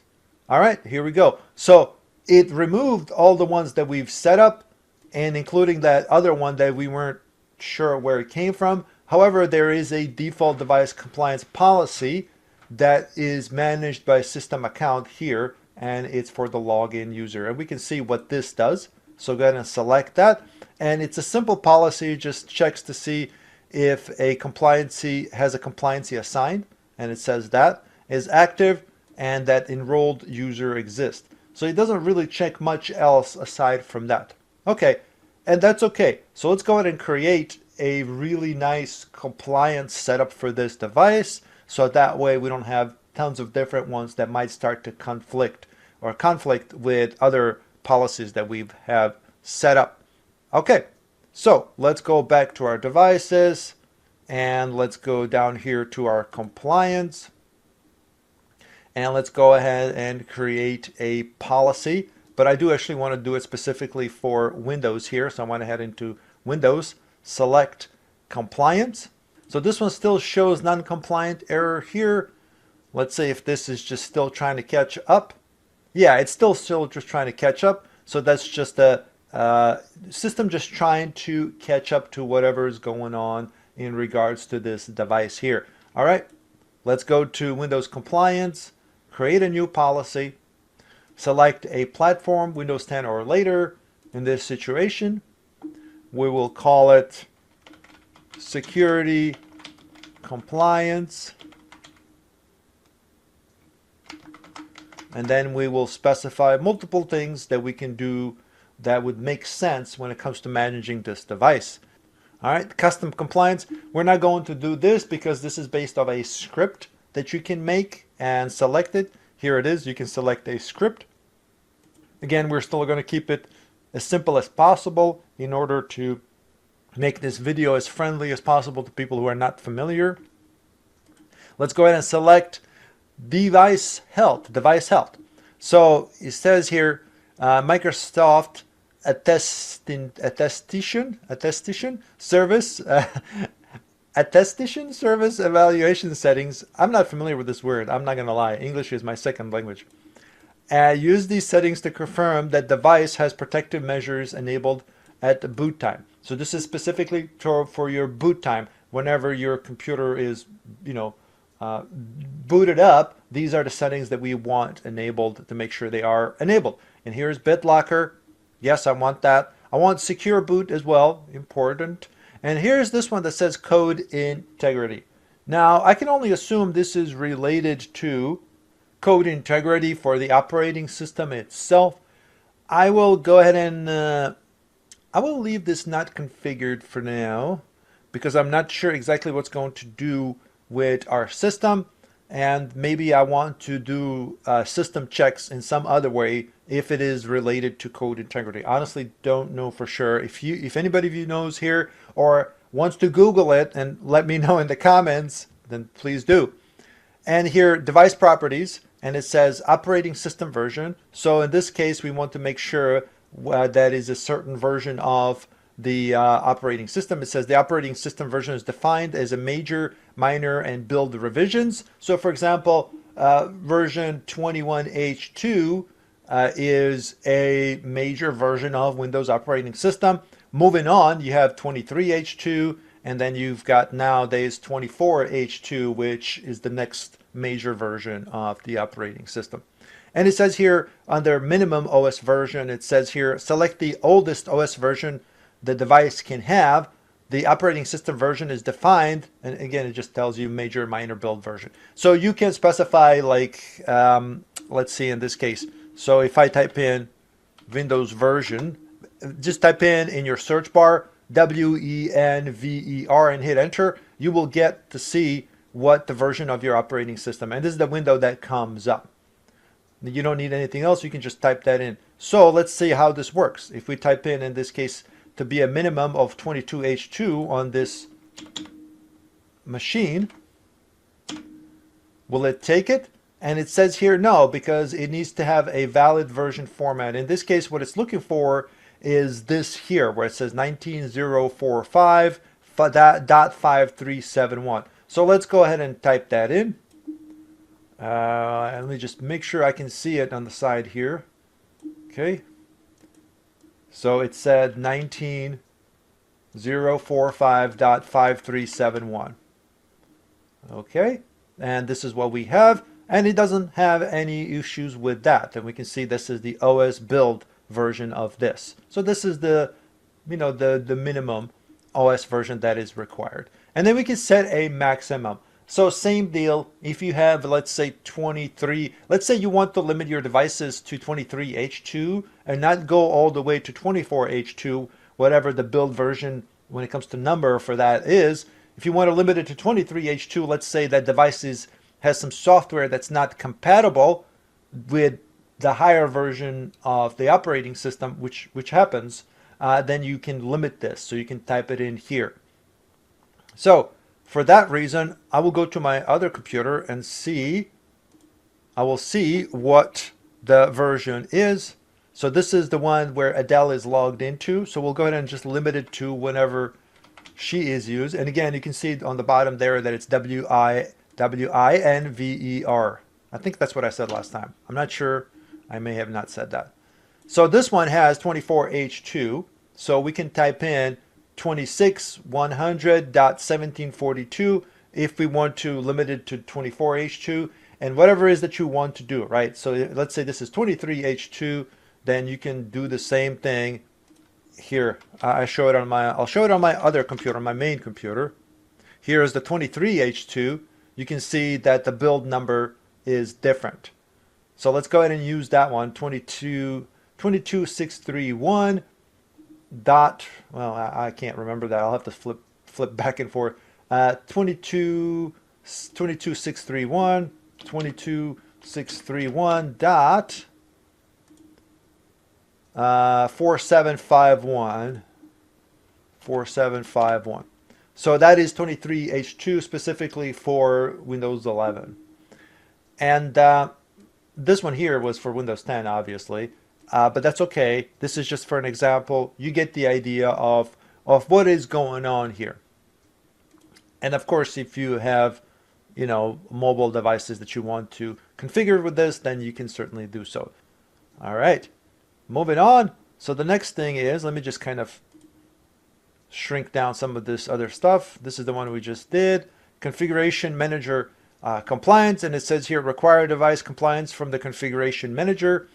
And so what this is, Configuration Manager is a part of software that deals with SCCM.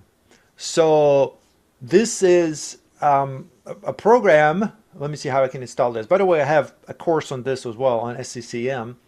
It's a program that is installed on your computer that deals with installing applications, software, and or Windows updates or whatever else. So this is a older way of doing things, right? So you can say here that it requires all compliance evaluations and configuration manager to be compliant. So this is only applicable to co-managed devices running Windows 10 or later. So, but if it's Intune only, which is what we have, all Intune only devices will return NA, meaning not applicable. So you can set up a co-managed device setup on this. Again, we can talk about this as well. This is one way to set this up, where you have a combination of, configuration manager that's installed on your computer, which is also known as Software Center. Whenever you pull it up to see what's installed on that computer locally, it's called Software Center. You pull it up and it shows you the list of all things that are installed and all kinds of other stuff. And this configuration manager is found in the control panel of your computer if you have it installed. And you can set it up so you can have both Intune managed, and when it comes to applications and everything else, you can set up, you can have a hybrid, basically, co-managed devices. That's what that is. I will not configure this because it's Intune only, so we're moving on. All right, system security, and here you can set up some security related stuff. And here is the first one. It says password. And it says require a password to unlock a mobile device. So because this is going to be a global compliance for Windows devices, in this case, I don't have any mobile devices at this time. However, we can change this requirement there. And I mean, you can set this up where it requires a password to unlock a mobile device. But, in this case, and it specifically says here, this setting specifies whether it requires user to enter password before access is granted to information on the mobile devices. And recommended value is required. So for those reasons, we will enable it. And just to kind of enhance the security of our devices, because they are our managed devices. And for those reasons, I will go ahead and enable it. And then it says here, simple passwords. And it says here, the settings specify whether to block mobile devices from using simple password sequence such as 1, 2, 3, 4, and recommended value is obviously block. So we don't want to set up a PIN that will, which is password or whatever, to be 1, 2, 3, 4, 1, 1, 1, 0, 0, 0. We don't want that. So we will block those. It has to be a more complex password to unlock a mobile device. And here we specify what kind of password type we want. And it says here, this setting determines the type of password PIN required, and device default password, alphanumeric, numeric, and here is a recommendation of required password. And obviously they will recommend the highest complexity, which is alphanumeric, and requires digits and lowercase letters. So however important this device is, depending who is using it, then you will set it up accordingly. And this is something to actually keep in mind. Obviously, security being number one, right? That is a number one thing when it comes to IT people. You would think security and you want it to be as complex as possible, which is fine. But what if it's a type of environment where you have mobile devices that you want to give out to people, and let's say they're doing busy work and their device is locking out constantly. Not constantly, you can change the setting, right? You can adjust the setting of it, how long the PIN code is, or if it's a full password. You might want to set it up as a PIN, right? Individual PIN. There's nothing wrong with that as long as the information is not of super importance. Let's say they're just doing item inventory somewhere. They have a mobile device, they use it to scan items. Of course, I'm going to set this up to a simple password. So I'm just going to change this one to numeric for now, and then maximum password length to 4. So that way you can just do a 4 pin. This is what most people are used to. Again, this will be depending on the type of environment that you want to set this up for. And it says here, maximum minutes of an activity before a password is required. recommended value here is 15 minutes. Again, I want this to be, yeah, 15 minutes sounds fair. I'm going to leave it at 15 minutes because in this case, if they are using a mobile device, let's in this scenario, let's just pretend they're doing inventory of some kind of sort. Password expiration, you can change this to however you want. I will go ahead and set this up to 90 days. It's a kind of a happy medium, so whatever works for you. Number of previous passwords to prevent use, and recommended value here is 5, and it literally tells you here this setting here specifies the number of recent passwords that cannot be reused. The last 5 passwords that I've used in the past cannot be used again. That's what I'm saying. So in this case, if I use, let's just pretend we're doing the low security one, 1111, which we can't do here, but let's pretend we're doing this. If I do 111 as a password, 90 days goes by, and then I use 2222 for the next one, and then another 90 days goes by, and I try to use 111 again, 4 ones I should say, then it won't let me do it, right? So that's the whole point of that. I don't want to talk about any more of that because it's kind of self-explanatory. And then it says here, requires password when device returns from idle state. Sure, yeah, let's do that. Encryption requires encryption of data storage on devices, and depends what it is. In this case, I will leave it not configured here. Well, let me see what the data is. It says encryption of data storage on device. So this could be, I mean, I'm trying to think in the sense of, is it a mobile device? Is it a Windows operating system? How many of these things do I have? What would happen if I lost my mobile device? What would happen if somebody stole the computer? Can they get to this data? Am I concerned about that at all? And I'm going to say yes. Peace of mind, why not? I'm not sure how well this will work on mobile devices, but in this case, this is Windows 10 compliancy. So in this case, I will go ahead and say yeah, in case we have a second hard drive and it doesn't have BitLocker turned on.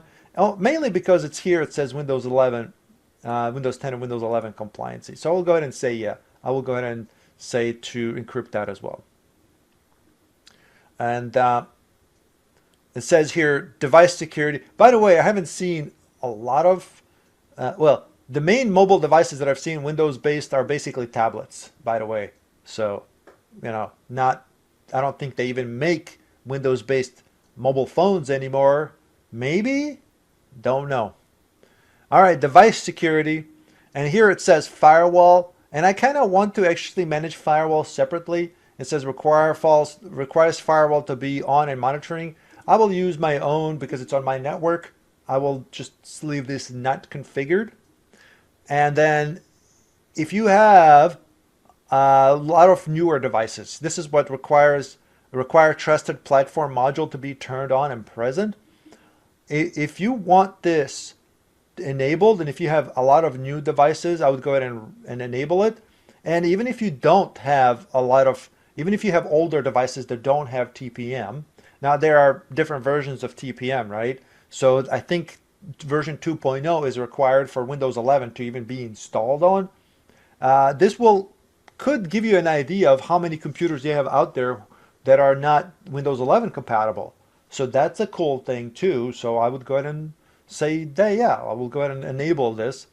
And I mean, this will enable other TPMs, lower versions. So I'm not sure if it was a good way to decide whether the machines have Windows 10 or 11, but it's something to kind of think about, Antivirus, and says here, require any antivirus solution registered Windows Security Center to be on and monitoring.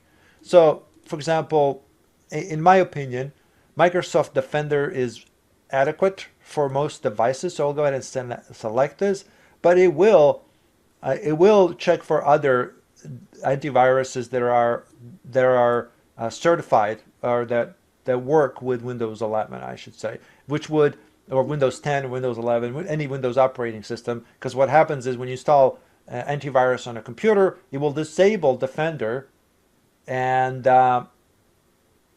and it would just kind of take over basically. And then here spyware warn, and Windows Defender can do this as well, so I will go ahead and enable that as well. And we have Microsoft Defender. This is just the check to see if Microsoft Defender service is enabled. I'll go ahead and say yes, require. And then here, Microsoft Defender anti-malware minimum version. This you can set this up to, although this should come with updates that come through. And since we can set up different updates and we control that with rings, I will go ahead and leave this blank because I don't want false alarms of this type of stuff happening or any conflicts, because this type of stuff will be controlled with updates. So I'm not going to put anything in here. And then this, you can tell it here to basically what this is: Microsoft Defender anti-malware security intelligence up to date. It says require Microsoft security intelligence up to date. This compliance checks the support for the check is supported for desktop. I'm sorry, it's supported for desktops that are running Windows 10 or later. What this does is basically automatically updates the anti-malware. So sure, I'll check that as well. And real-time protection, you always want this. This can be heavy on your memory use and CPU use, but as long as computer is healthy, then it shouldn't be a problem. So this is good. All right, here is the next thing here: Microsoft Defender endpoint rules. And it says here, require this device to be at or under machine risk error. And we can specify the severity of the risk. So what is Microsoft Defender endpoint rule? So let's go ahead and click on this because we have it on a link. And it says, we couldn't find this page. That's interesting. Well, Microsoft, why? All right, sure, whatever. And let me tell you, I kind of mentioned this in the previous video too. You know how Microsoft changed Azure AD to Microsoft Entra? You still see things labeled Microsoft Azure inside of Entra. So this is one of those things where they just didn't change this. I'll go ahead and just change it to low. So basically it'll tell me if this device is at high risk or low risk when it comes to Microsoft Defender status. Let's just leave it at that. And here is some stuff for Windows Linux based stuff. This is we don't have to worry about that for now. So a little bit more advanced. And so specify the sequence of action on non-compliant devices. So what happens if we have a non-compliant device? And by default, the action is set to mark device non-compliant. And it tells you here, it gives you an option of how many days do you want to mark this. After how many days of non-compliancy do you want to mark this device as non-compliant? I'd say 7, because if the device hasn't been turned on for a while and it hasn't gotten updates, the things haven't updated and hasn't checked in, 7 days is plenty of time for it to come back on. Otherwise, I want to be known about it. So that's what that is. And here we are applying this compliance to, or we're deciding whether we apply it to a group of people. So let's say an entire department. Let's say we only want to do this to HR department or finance department or anything else. Or we can apply it to all users. Or we can apply it to all devices. Because I'm changing this and setting this up specifically to be a kind of a blanket security compliance group, I will go ahead and set to all devices that show up in Intune. Select next. So this is just kind of an overview of what we have here, and select create. All right. Now the system is going to go through and check to see if any devices are compliant or not. And it will take a bit to kind of replicate, to update. So let's go ahead and sync this with our computer here and to see if any errors come up. There might be some errors. So I'm going to tell it to sync to basically force it to check in. And then from here on, while it's doing this, let's go ahead and check on our apps that we have set up in previous video. And if I select on apps on the left side here and select Windows, we will see what kind of apps we have configured. Here is Edge setup that we've set up. Here's Microsoft 365 apps that we've set up. Here is a setup to install Google Chrome as an application. And here is a Google link that I've set up, which I haven't shown in the video on how to do. And let's go ahead and just do that. I will go ahead and do that and show you just quickly how you can just literally just create a link with an icon. And we have, let's just do here, Windows Web link. Okay, select. And as it dictates, it's really simple. I don't know who would use this, but let's say it's part of your job. Let's say it's yahoo.com. I don't know who uses yahoo.com anymore, but let's say Yahoo, just as under description, Yahoo web link. So this is what we are creating, and we will be pushing it to the devices.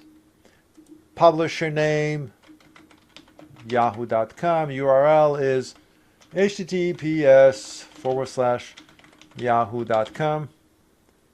Actually, why didn't I use my own website? I'm going to use my own website. Cobbleman. Cobbleman. Web link, which is cobbleman.com. And it's same as this. Cobbleman. Category. And let's do type. Let's just do other apps. And show this as featured app in the company portal. Oh, yes, you bet. Information URL. You can set this up. So if I have an about page, I don't have an about. Oh, actually, I do. So here's cobbleman.com. Here's about page. Okay. Copy, paste. Privacy policy. Sure, same thing. You can fill all this out however you want. You can set up a logo. And do I have Cobbleman logo? Actually, I'm going to steal it from my own website. I will copy image. And I will put it into one of my folders here.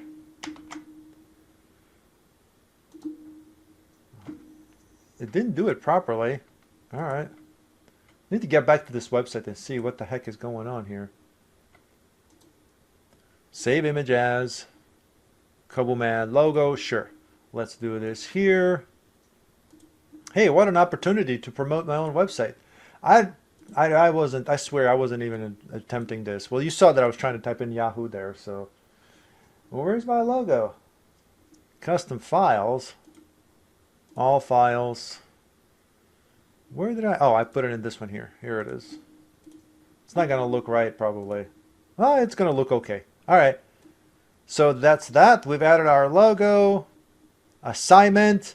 We can push to all users and devices. Yeah, you betcha.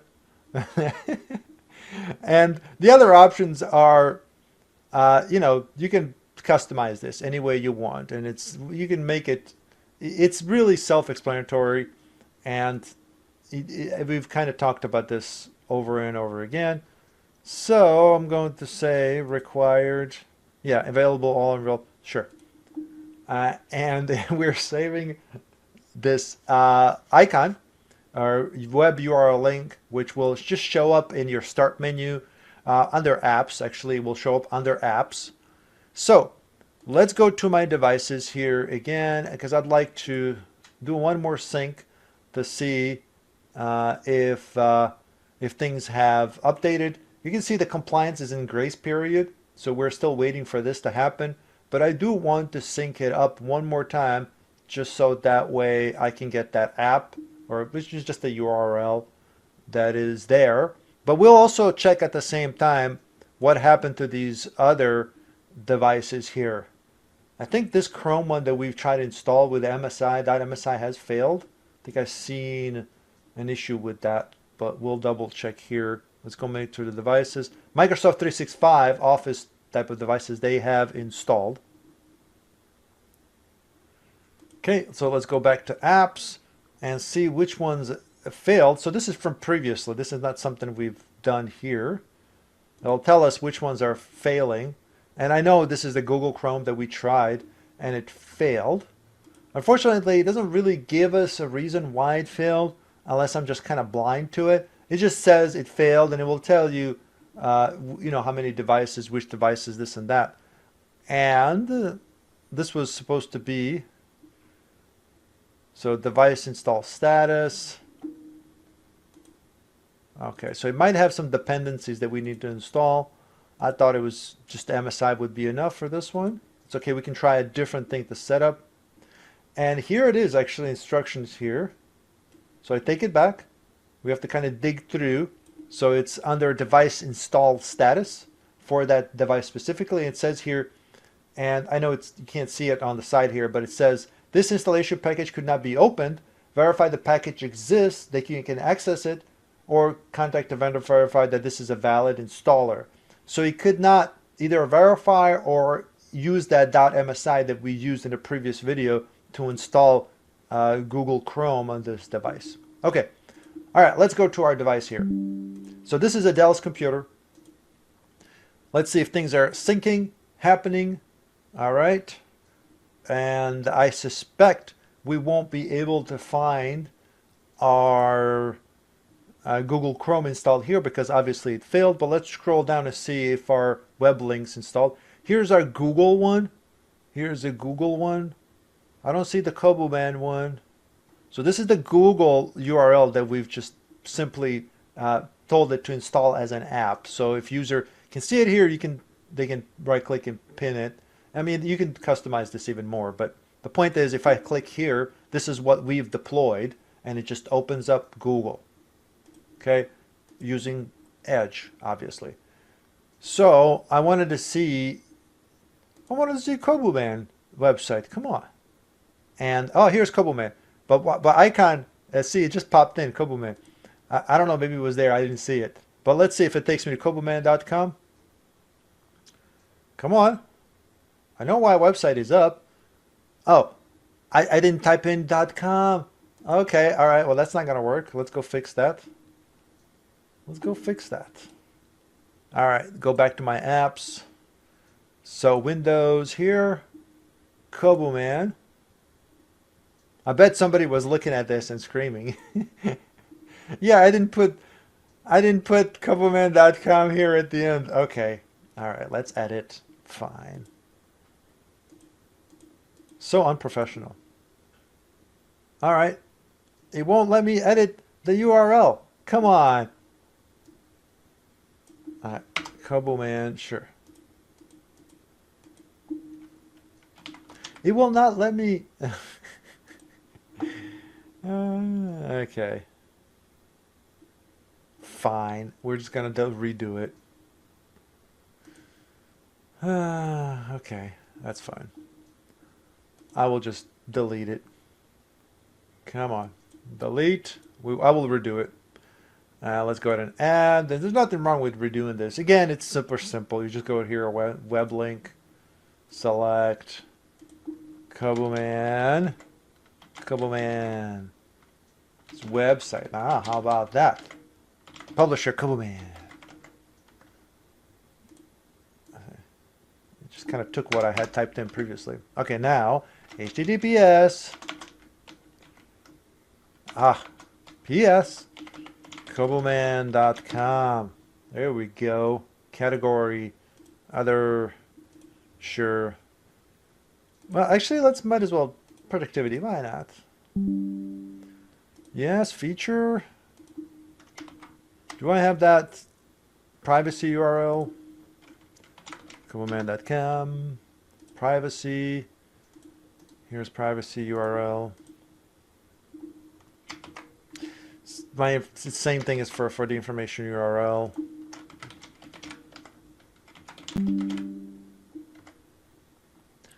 Image.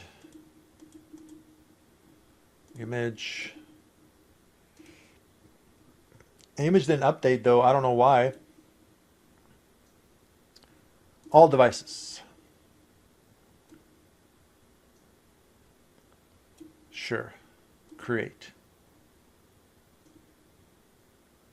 All right. Let's go to my device. Still in grace period. It's still trying to sync up. Yes. All right. Come on now. Let's see how long it takes for it to update here. All apps. So this might be still the old one. Let me see. Yep, that's the old one. I'm disappointed it didn't change the icon. I mean, I told it to use the icon. Same thing for the Google one. It doesn't. It didn't use the icon. I mean, I could change it if I really wanted to. Open file location for this one here, because it's just created an internet shortcut. That's all it did. And see, this is the old one. But if I go to properties here, I could change, you know, what the icon is. And this is done through here, by the way, right here, change icon. You can select, you know, whatever the icon was. And the fact that it didn't do it the first time, this is the old one. So, and the fact that it didn't do it first time is disappointing. That's okay. Let's go ahead and go to our Chrome and fix that issue with Chrome not installing. Here's Google Chrome. And let's go ahead and select properties and edit. And now we can look at the file that is being used to install. I go ahead and click it and select a new package. Now we have set this up, and remember we use this tool that is provided so it works as an Intune and with the Intune Win file. So we had to convert the MSI for Google Chrome to work with that. Now let's just kind of double check to see if this installer even works. So this is the one that we've packaged. So let's go ahead and try and install it on this computer just to make sure it is actually working. Now the other thing that it mentioned is not verifying the version. So maybe we had a typo in the version, app version here. Okay, so Google Chrome is installing here, so that appears to be working, the installer itself. If I go to properties of this, it should give me details and give me the version. All right, detection rules. So we remove that one. And we can set up a custom detection script, which will use PowerShell. And this is just to detect the presence of the app. This could have been our problem, but since we deleted the other one, let's go ahead and kind of re-add something here. We can set up a registry key path. And since we've installed it on here right now, we can look up what that registry key path for Google Chrome is. Okay, we know it installed. So I'm going to go to registry editor and look for the key, for the registry key for Google Chrome specifically. So this will be under HKey local machine because it installed it on the computer. Here's Google, here's Chrome, and we can just set up, we're going to copy this here. This is the path we want. Computer HKey local machine. So let's just do that. This will basically check to see if it's installed, right? And detect method key exists. So we will do that associated with 32-bit app registry version of that. Okay. So this should be better here. If you want to see how this was packaged, this is in the previous video. Okay, this is in the previous video of when we packaged it. All right, let's do another sync here. And there are stuff here. I mean, this is a part of an administrator, right? So if you're going to be an administrator, you will constantly keep seeing errors and issues. And when you are doing this type of stuff, you are testing in a closed environment in the sense, I'm not going to deploy this and set this up for everybody else until I test and fix things, right? Before the whole thing is ready. This is why we're doing experimentation and training at the same time. All right. Let's see if this will start to install now. If it'll error out. Let's see if our Koboman link fixed itself. Yep, it did. That's good. So that works fine. See, that's my last video. I just kind of posted it up on. And I put this funny hat. What happened here was actually for the thumbnail of this. The way I had it, my head was kind of like chopped off here because I was missing, I don't know, it was past my view of the camera. So I decided to put a hat on. That's the reason I put a hat on. So that's fixed. Oh, cancel. I clicked on the wrong button. All right. All right, let's see here. Come on, I'm hoping for Chrome to start to install here shortly. You got to do some experimenting and testing to make sure that your stuff is working. And I'm disappointed it didn't change the icon. Then what's the point of it, right?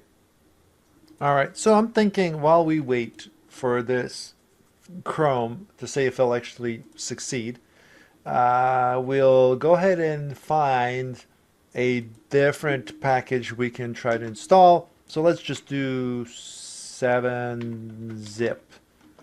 MSI silent install.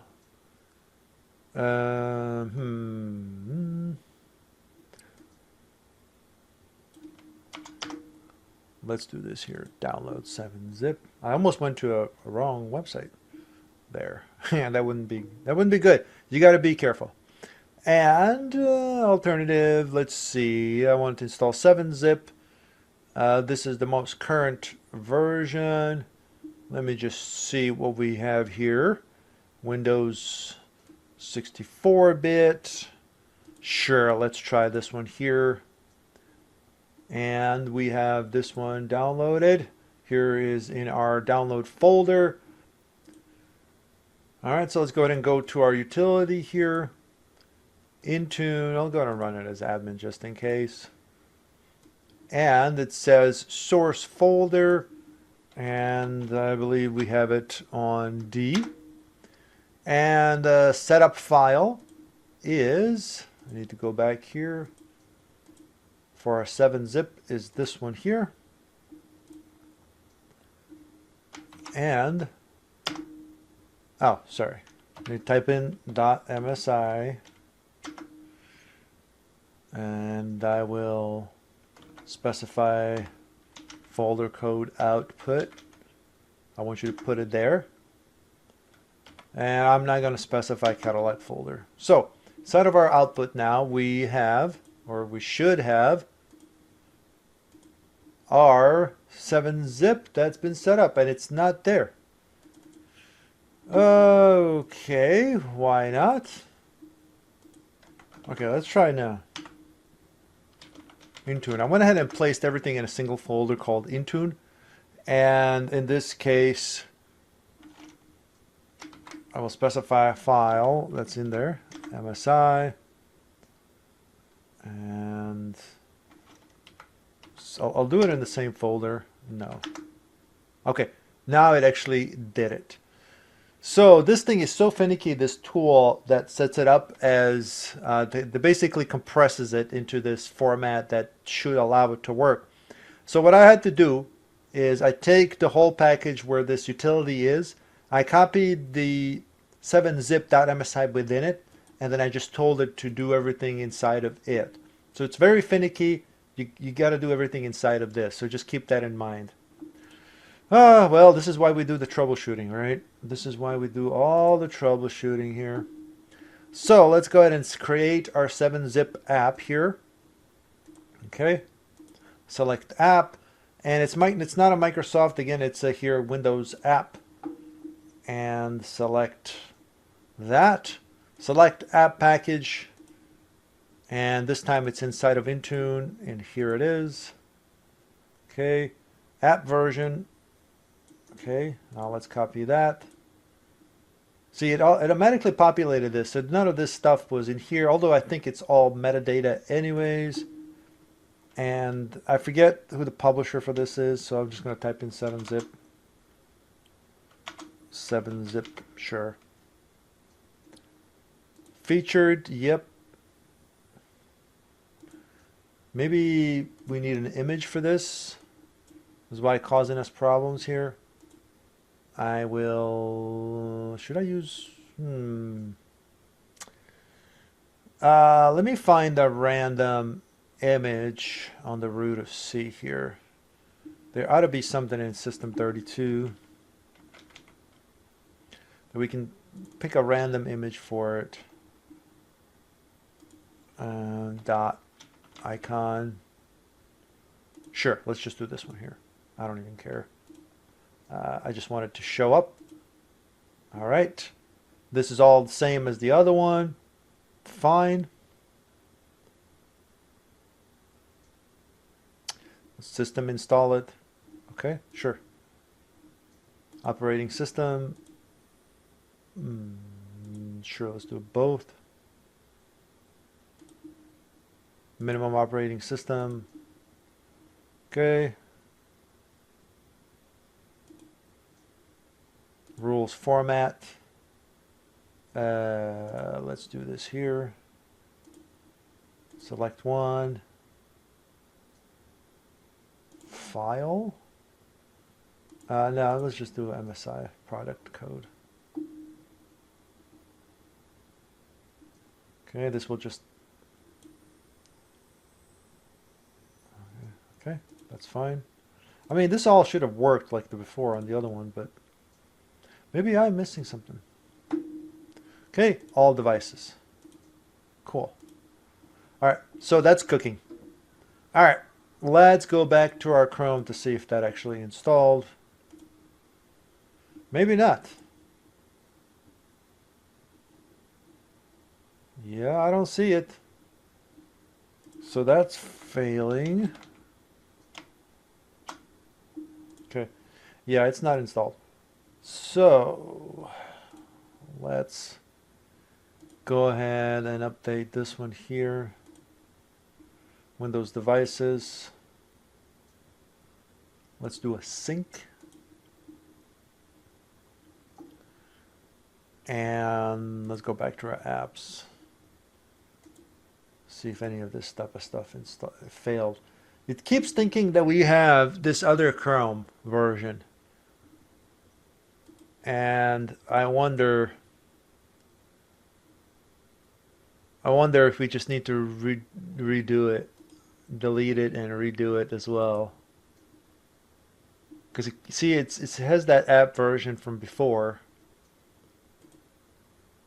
Maybe that's a case here.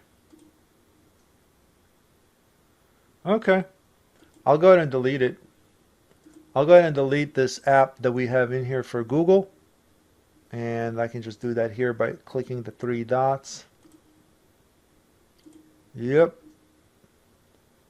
Add a new one. I'm going to add it again.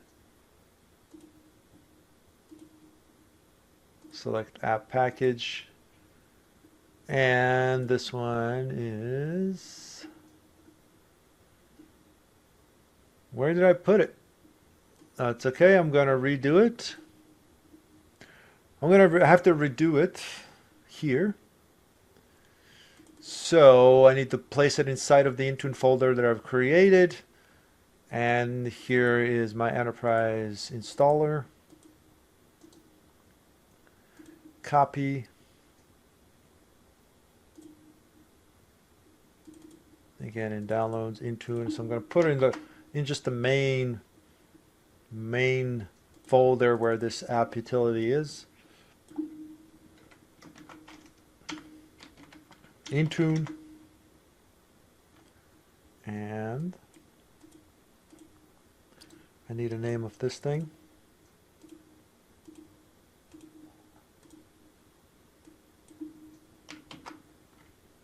.msi. I'm going to do it all in the same folder. No. Okay, so yeah, it's doing it. I think that before when we did it, it didn't package it well. And I think that's why it kept failing.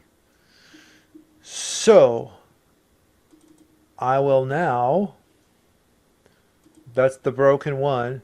Here's the one, that's the broken one. It's 117 KB. That's why it failed. It's not a full size. That was our problem to begin with. And this one here should be, that makes more sense. All right, so we found the problem is that they wasn't packaged correctly and everything else was fine. Image, and I thought I had to Google, you know what, it doesn't matter. I will pick just something random that I see in random folder, dot icon, see if anything comes up. Here, I'll just use this one for an icon. So our package was completely broken. That was the issue on the first one. Publisher name, Google. Okay, same as before. Same as before.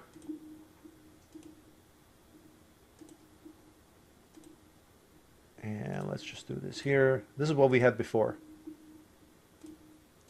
So our package was completely broken. That's what the problem was. Next, create.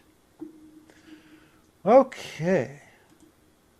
Let me know if you watched this whole video all the way through.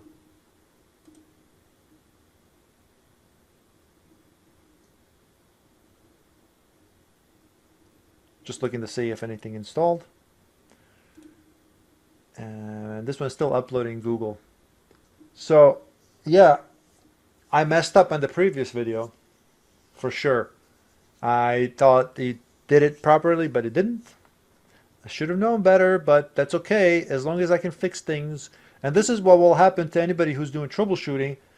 You will try things, and then things will fail sometimes. And that's okay, as long as you figure out what the problem is, you can go back and fix it. Okay. We'll do another kind of sync for this to expedite, hopefully expedite everything on this. So after a reboot, looks like a lot of things are applying, including the security settings, but also the whatchamacallit, the software that we told it to install. Here it is. It's coming. Both Google and Intune is being installed. You can see in these notifications from the Intune management system, and that's cool. It's happening. So it looks like a reboot was required because we applied that policy as well. Here's our 7-zip manager that came through, and so this is recent. I'm assuming Chrome is being installed right now in the background. So if I look at the task manager real quick, it should show Chrome. There it is. It's right there, Windows installer. That's probably installing Chrome right here. Let me kind of pause it. You see that right up there? That's probably installing Chrome right now. It says Google Updater right there. So it's happening right now. But it also changed us, forced us to change our PIN. You probably didn't see that, unfortunately, because I had stopped recording for a little bit here. But it's happening. It's happening. And we'll definitely go to the console to double check. So Chrome should be popping up here shortly. And yeah, it goes to show that sometimes you just gotta tell user to reboot the computer. And here's our notification here that we've also set up, by the way, before in the previous video, to give us these notifications that says, that tell us what, and tell us and the user of what is going on and what is being changed on our computer. And it says here, Microsoft Intune software distribution, Google Chrome was successfully installed. And sure enough, icon appeared right away. We can double click to open it up. Same thing with 7-zip that we've added in there. So this is all great and awesome news. Google Chrome, there it is, there it goes. And let's go ahead. All right, so going back to Intune, it took a while, even after it installed, for it to actually reflect in the system itself when it comes to the Intune management, the cloud version of it, the website, right? It took a while for it to actually realize and get feedback from the device itself that the apps have installed. So here is our apps here, and let's go ahead and look the status of 7-zip. And now it says that installed, and if I click on it, it will tell me which device is installed on. Well, it's still, poor thing is still trying to catch up. Okay, whatever. My point is it takes a while for it to actually reflect once you set this up. And let me see here if the Google Chrome shows up correctly. There it is, one installed. If I click on it, and it should give me the computer, which one is installed. I think it's funny that it shows up like this, but it doesn't actually want to show the device install, which it installed it. Refresh. There it is, finally. Okay, so it took, as you can see, it took a bit, but this is successfully troubleshooted and fixed. And there are a lot of things that we can also check in here that we can keep talking about. Before we begin, please do me a favor, like, subscribe, and turn on notifications for this channel. The reason I'm asking is because YouTube's kind of being harsh on my channel when it comes to the promotion, when it comes to views and such. And normally this type of video, I would actually sell this as a class, but in this video, I wanted to decide and give it for free, just like I've done with the 3 previous videos that I've made specifically for Intune. All right, let's get it started with the introduction. This is Windows Autopilot for pre-provisioned deployment. And it says here, Windows Autopilot helps organizations easily provision new devices by using the pre-installed OEM images and drivers. This functionality lets end users get their devices business ready by using a simple process, meaning that instead of having to manually install operating system on every computer and drivers and etc., you can use or leverage OEM, original equipment manufacturer, to provide their own images and drivers, which when it comes down to it, it's Microsoft images, but they will help you get this done so that way it will simplify the process. So what happens here, and if you look at this image here, OEM will install Windows image and drivers. They would ship it to the end user, and the end user will end up with apps and settings and policies applied to their computer through Intune. And OEM will actually set this up so that those computers that they ship out will have these settings pre-installed. Continuing on, it says here, Windows Autopilot can also provide pre-provisioning service that helps partners or IT staff pre-provision a fully configured and business-ready Windows PC. So this is what I'm going to show you how to do in this video. I will show you how you can set it up so that the OEM, in this case, can do part of this work, meaning dealing with the images and even installing of the software and or configurations specific to your organization. So all of this stuff happens at the OEM before it even reaches you, your company, your business, your office, or end user. So this is what we're going to set up. From the end user's perspective, the Windows Autopilot user-driven experience is unchanged, meaning that they can't tell the difference when somebody receives a computer in the mail. Let's say they're working from home. All they have to do is log in and maybe go through a couple of settings that they simply can click through.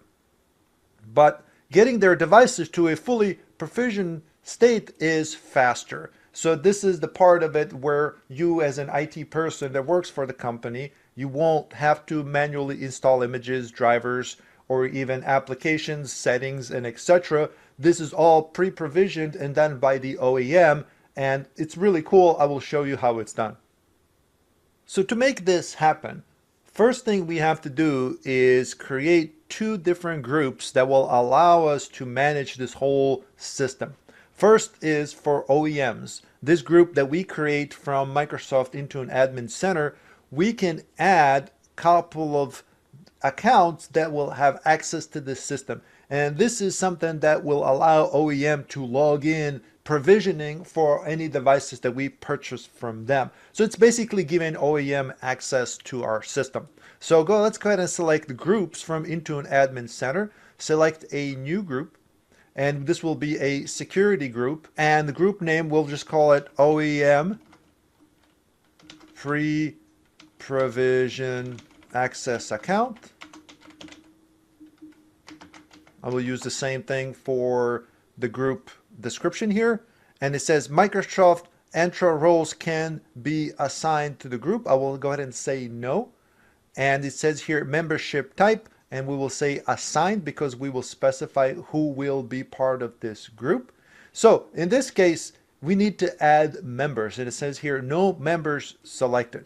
So what's going on here is that you will need a couple of different accounts, or whoever has the main account at the OEM. So let's say at Dell, we need to give them that type of access. And for that reason, we can go ahead and just create a new user if this is what you want to do.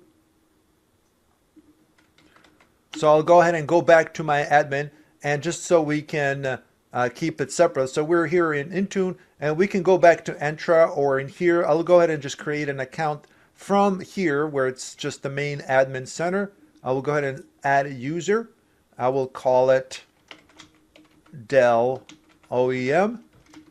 Same thing for the last name. This is just provisional.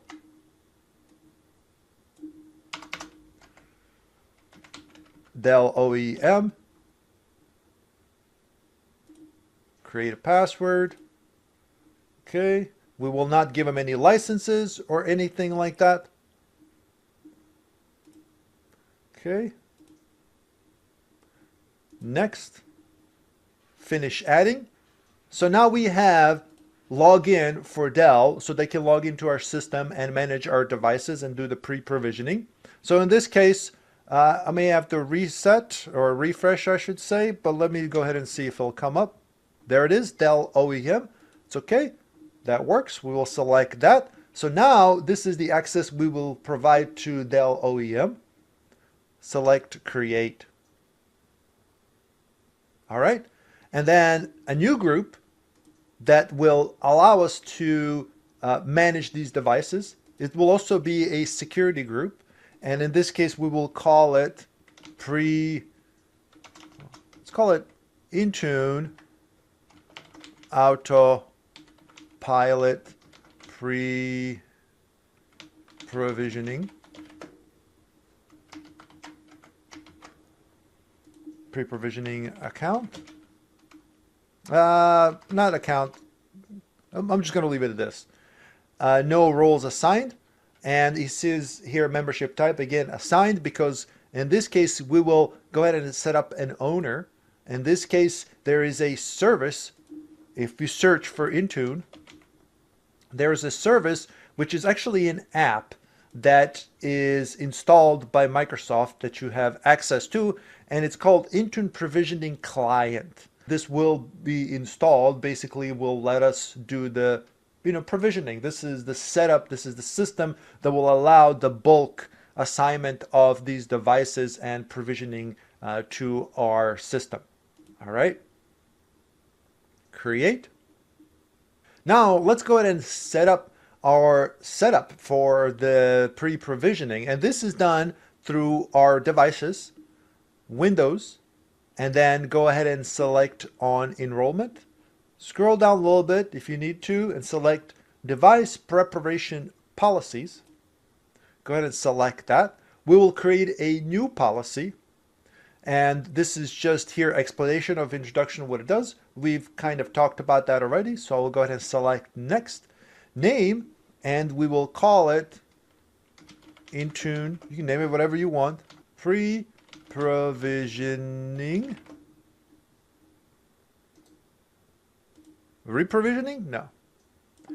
Intune pre-provision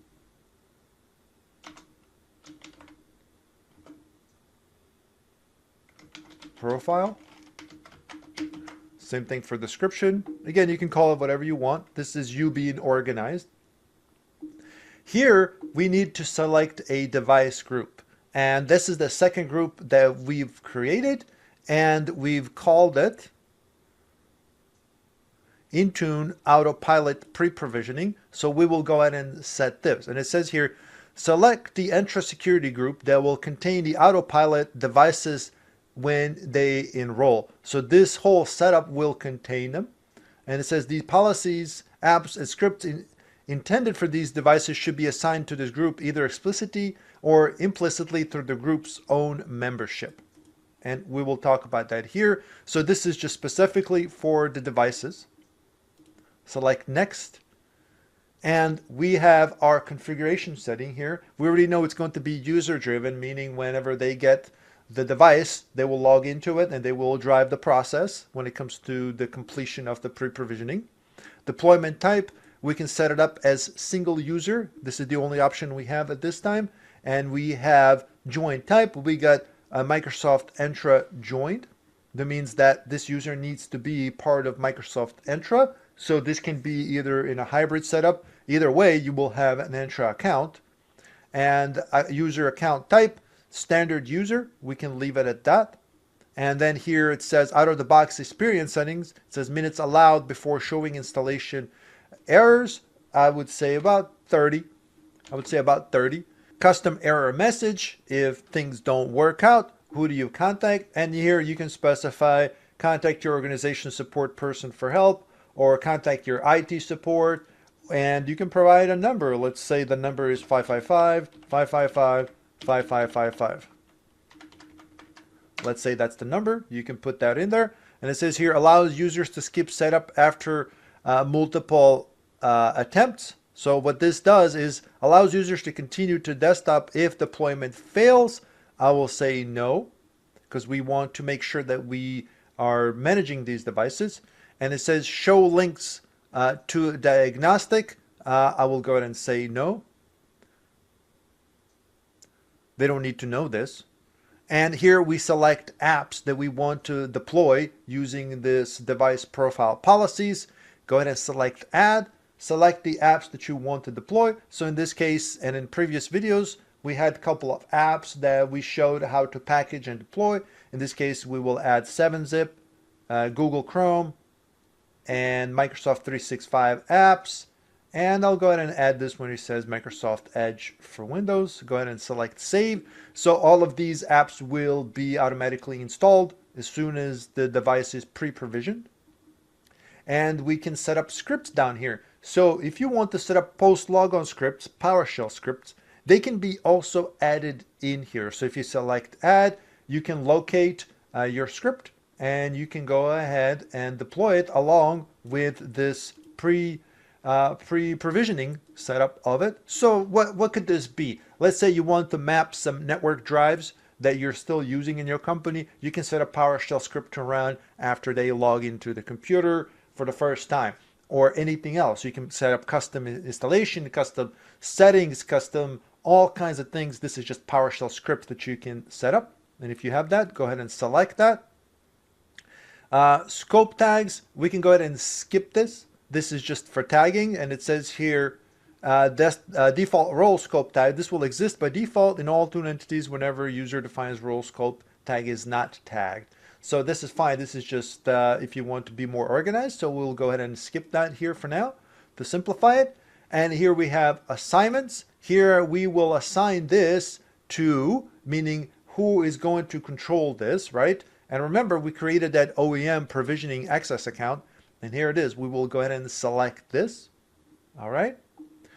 So this is basically will give them ability to log in under that account that we've created. The second part here is to add those apps to the groups that we created, to the device group that we've created. So we have to make sure that we kind of do this step here as well to make sure that we are specifically using those apps to deploy. I know we already selected it there, but that was for our configuration part of it. But we have to make sure that our apps are also assigned to those groups. So go ahead and select on apps under Microsoft Intune Admin Center.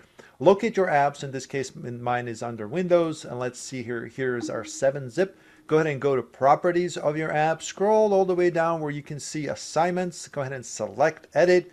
And from our previous video, you can see that we have assigned it to all devices. In this case, I'll go ahead and remove this and specify to use the pre-provisioned devices. So I went and deleted that one, and I will go ahead and add it to the group that I've specifically created for this. So I'll select add group, and I will find our Intune devices here, pre-provisioning. Here it is. Here's the group I want. Go ahead and select that. Review and save. Okay. Same thing for the other ones that we have. So Windows apps, Chrome, properties, all the way down to edit. I will remove the one that's on here because we don't want to add it to all devices. Now we're just controlling the pre-provisioned devices. Same thing. Intune Autopilot provisioning group. Review and save. And I think the last one was our Microsoft 365 apps. I think I did Edge as well, but that's okay. We'll expedite this. Assignments. And I will remove this one that's on here. And again, add to the Microsoft Intune Autopilot provisioning group that we've created. Okay, save. So next thing we want to do is create a restriction on which devices can or cannot be enrolled. We obviously don't want every device to be enrolled. And this is kind of what we've set up in the previous video, where just to show an example on how this is done, we've allowed every device to enroll as long as you use your, company provided login, email, ID, and password. So let's go ahead and place this restriction. Let's go back to enrollment and select device platform restrictions. And by default, all users are, allowed. But let's go ahead and create a restriction on here. We will call it company owned assets, because this is what we want to allow only. We don't want to allow any other device to be enrolled. And here, obviously, we want MDM, mobile device management, to be allowed. Here you can set up a minimum and maximum range for the operating system version. And here it says personally owned devices, and we want to block this. This is the whole point of this setup here.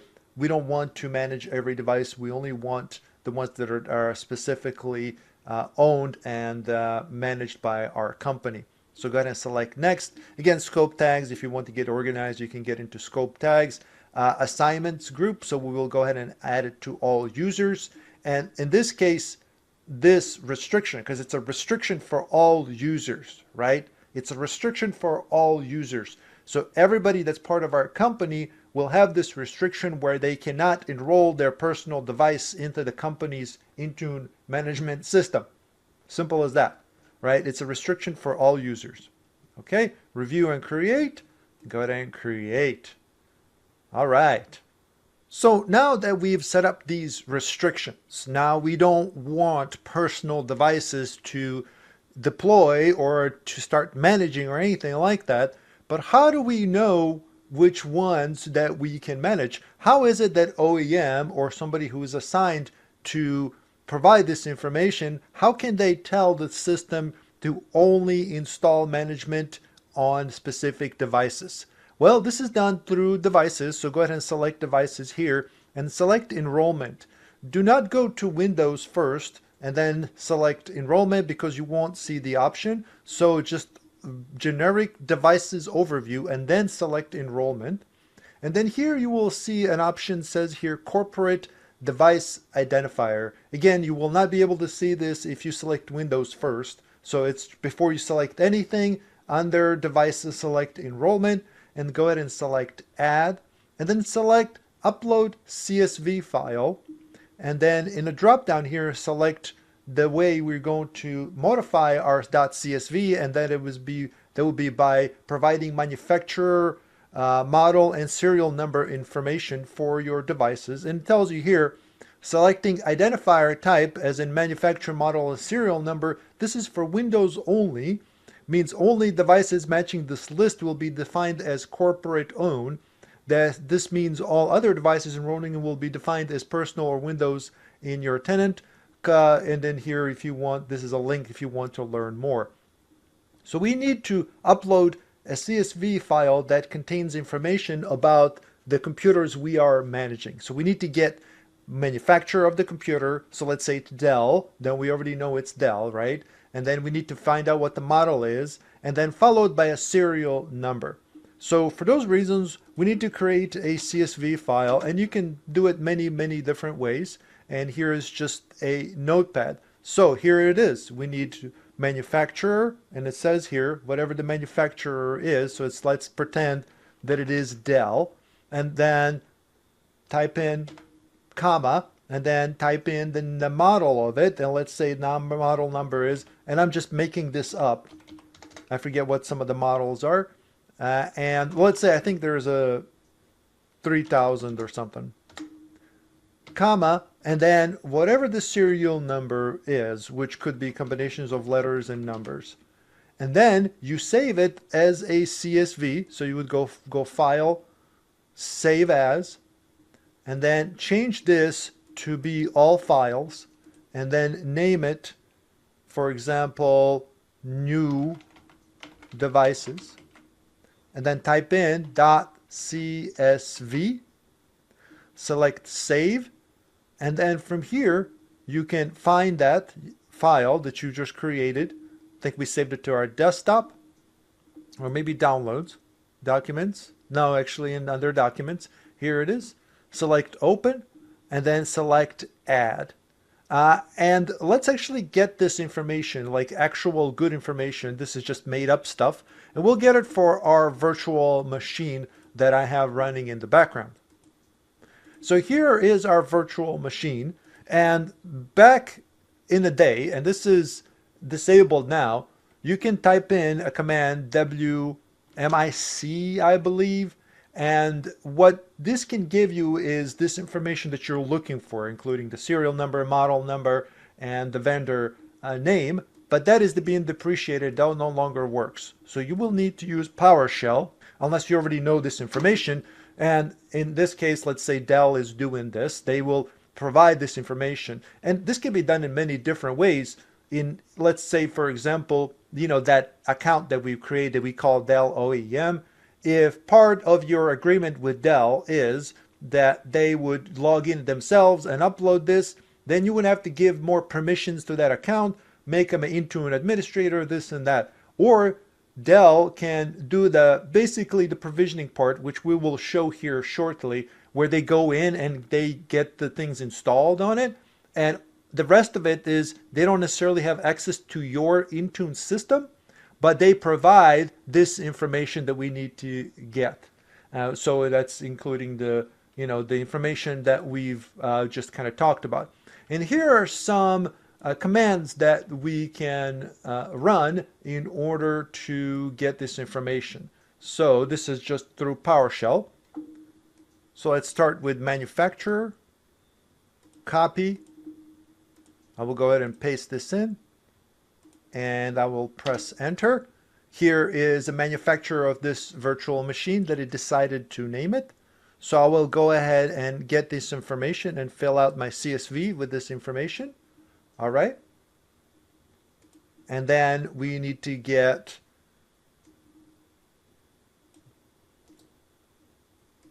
the vendor name. Then we need to get our model number, which in this case is VirtualBox. This is what it's called. So here it is under the side here. It says model. It's VirtualBox. So whatever it is for you. And then lastly, we need to get the serial number. Copy, paste, enter, and there is our serial number. So this is the information I need to fill out over there in order to make this working. And there is our serial number, so I went ahead and filled it out. I will go ahead and save it as, and I will just go ahead and call it VirtualBox PC.csv.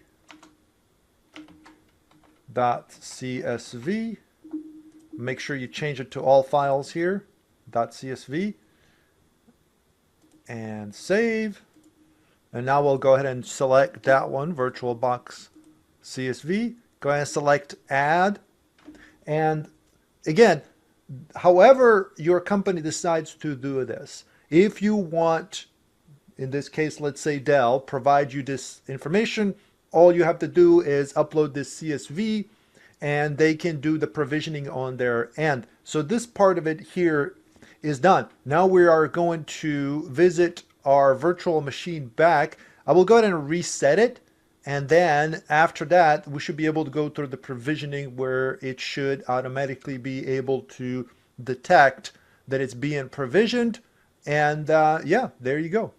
So because we are doing user-driven deployment here, we're not going to do any pre-provisioning. But for that, if you wanted to do, at this point, you would just press Windows key 5 times in order to get the pre-provisioning window. But because we are user-driven, user driving this experience, we will just go ahead and go through this process here where we get to a point where we select login to the work email address. And to get it set up, to get everything pre-installed, we will use our Dell OEM ID, login ID, and password to get this going.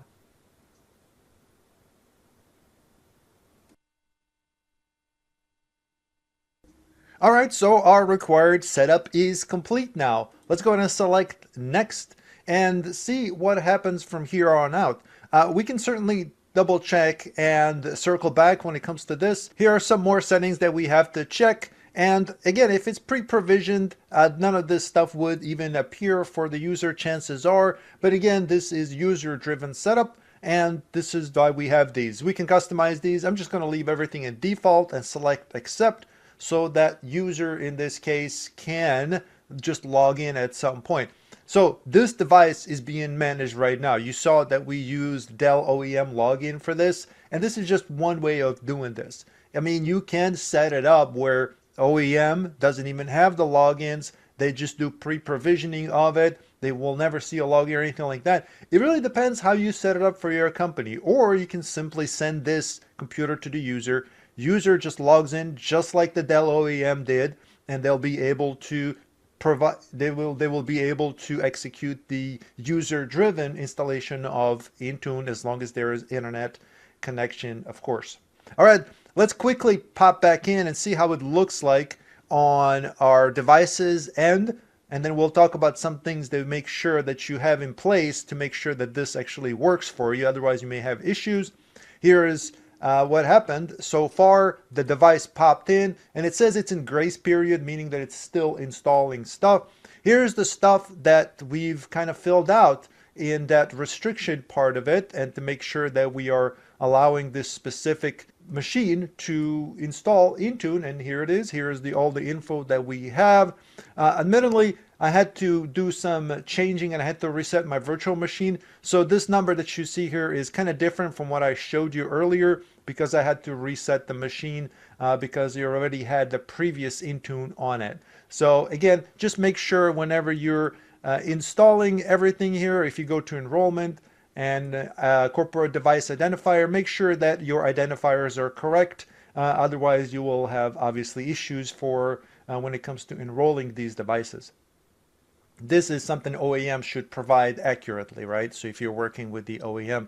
Another thing to make sure that is in place for you is that you have the deployment profile set up correctly as well. Otherwise, you may have issues. So in previous videos, we had different profiles. I went ahead and proactively created another one. But just to make sure that you have the same settings, go to it and make sure you have out-of-box experience set accordingly. Again, it's user-driven. And here's a setting that we want to make sure it's enabled, and it says allow pre-provisioned deployment.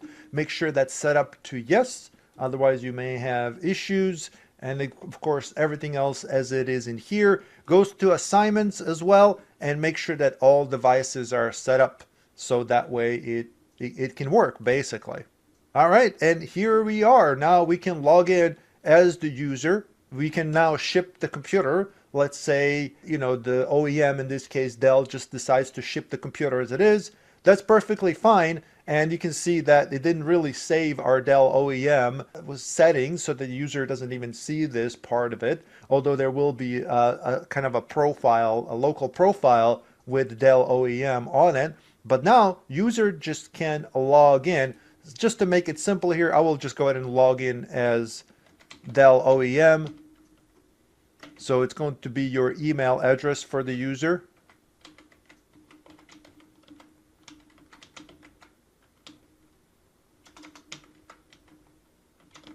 And password, of course.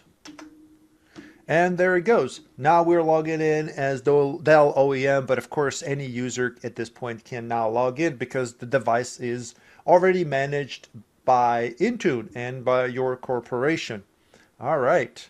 And of course there are more steps, and if user needs help, they can certainly, contact your help desk. And here's the part where we, we use our two-factor authentication that's set up for the user. So on their phone, they need to pull up their authenticator and, type in that number that's there. Make sure that they verify that it's them. As after I've done this on my phone, I can now go in and set up a PIN, and you can, user can set this up. Again, in the previous video I showed you, you can create restrictions on when it comes to rules when using pins of how long it needs to be, stuff like that. So I will go ahead and just make up one here just to get things going. In this case, I set it up so it's a 4-pin. And let's go ahead and see. Now things should be immediately installing. Looks like Google Chrome is already installed, which is great. A lot of the stuff has been pre-installed as we saw during that setup. Here is Microsoft Office. All of this stuff is installed. Let's look at all of the apps. What else did we have? What is it, 7-zip that we've had going for that as well? It may be here or may not. Actually, there it is. All right, cool. So that's that. This device is now managed by Intune. If you look at the system properties, you can see the name of the device, all the other settings that you want to troubleshoot, and kind of let's look at other things here briefly.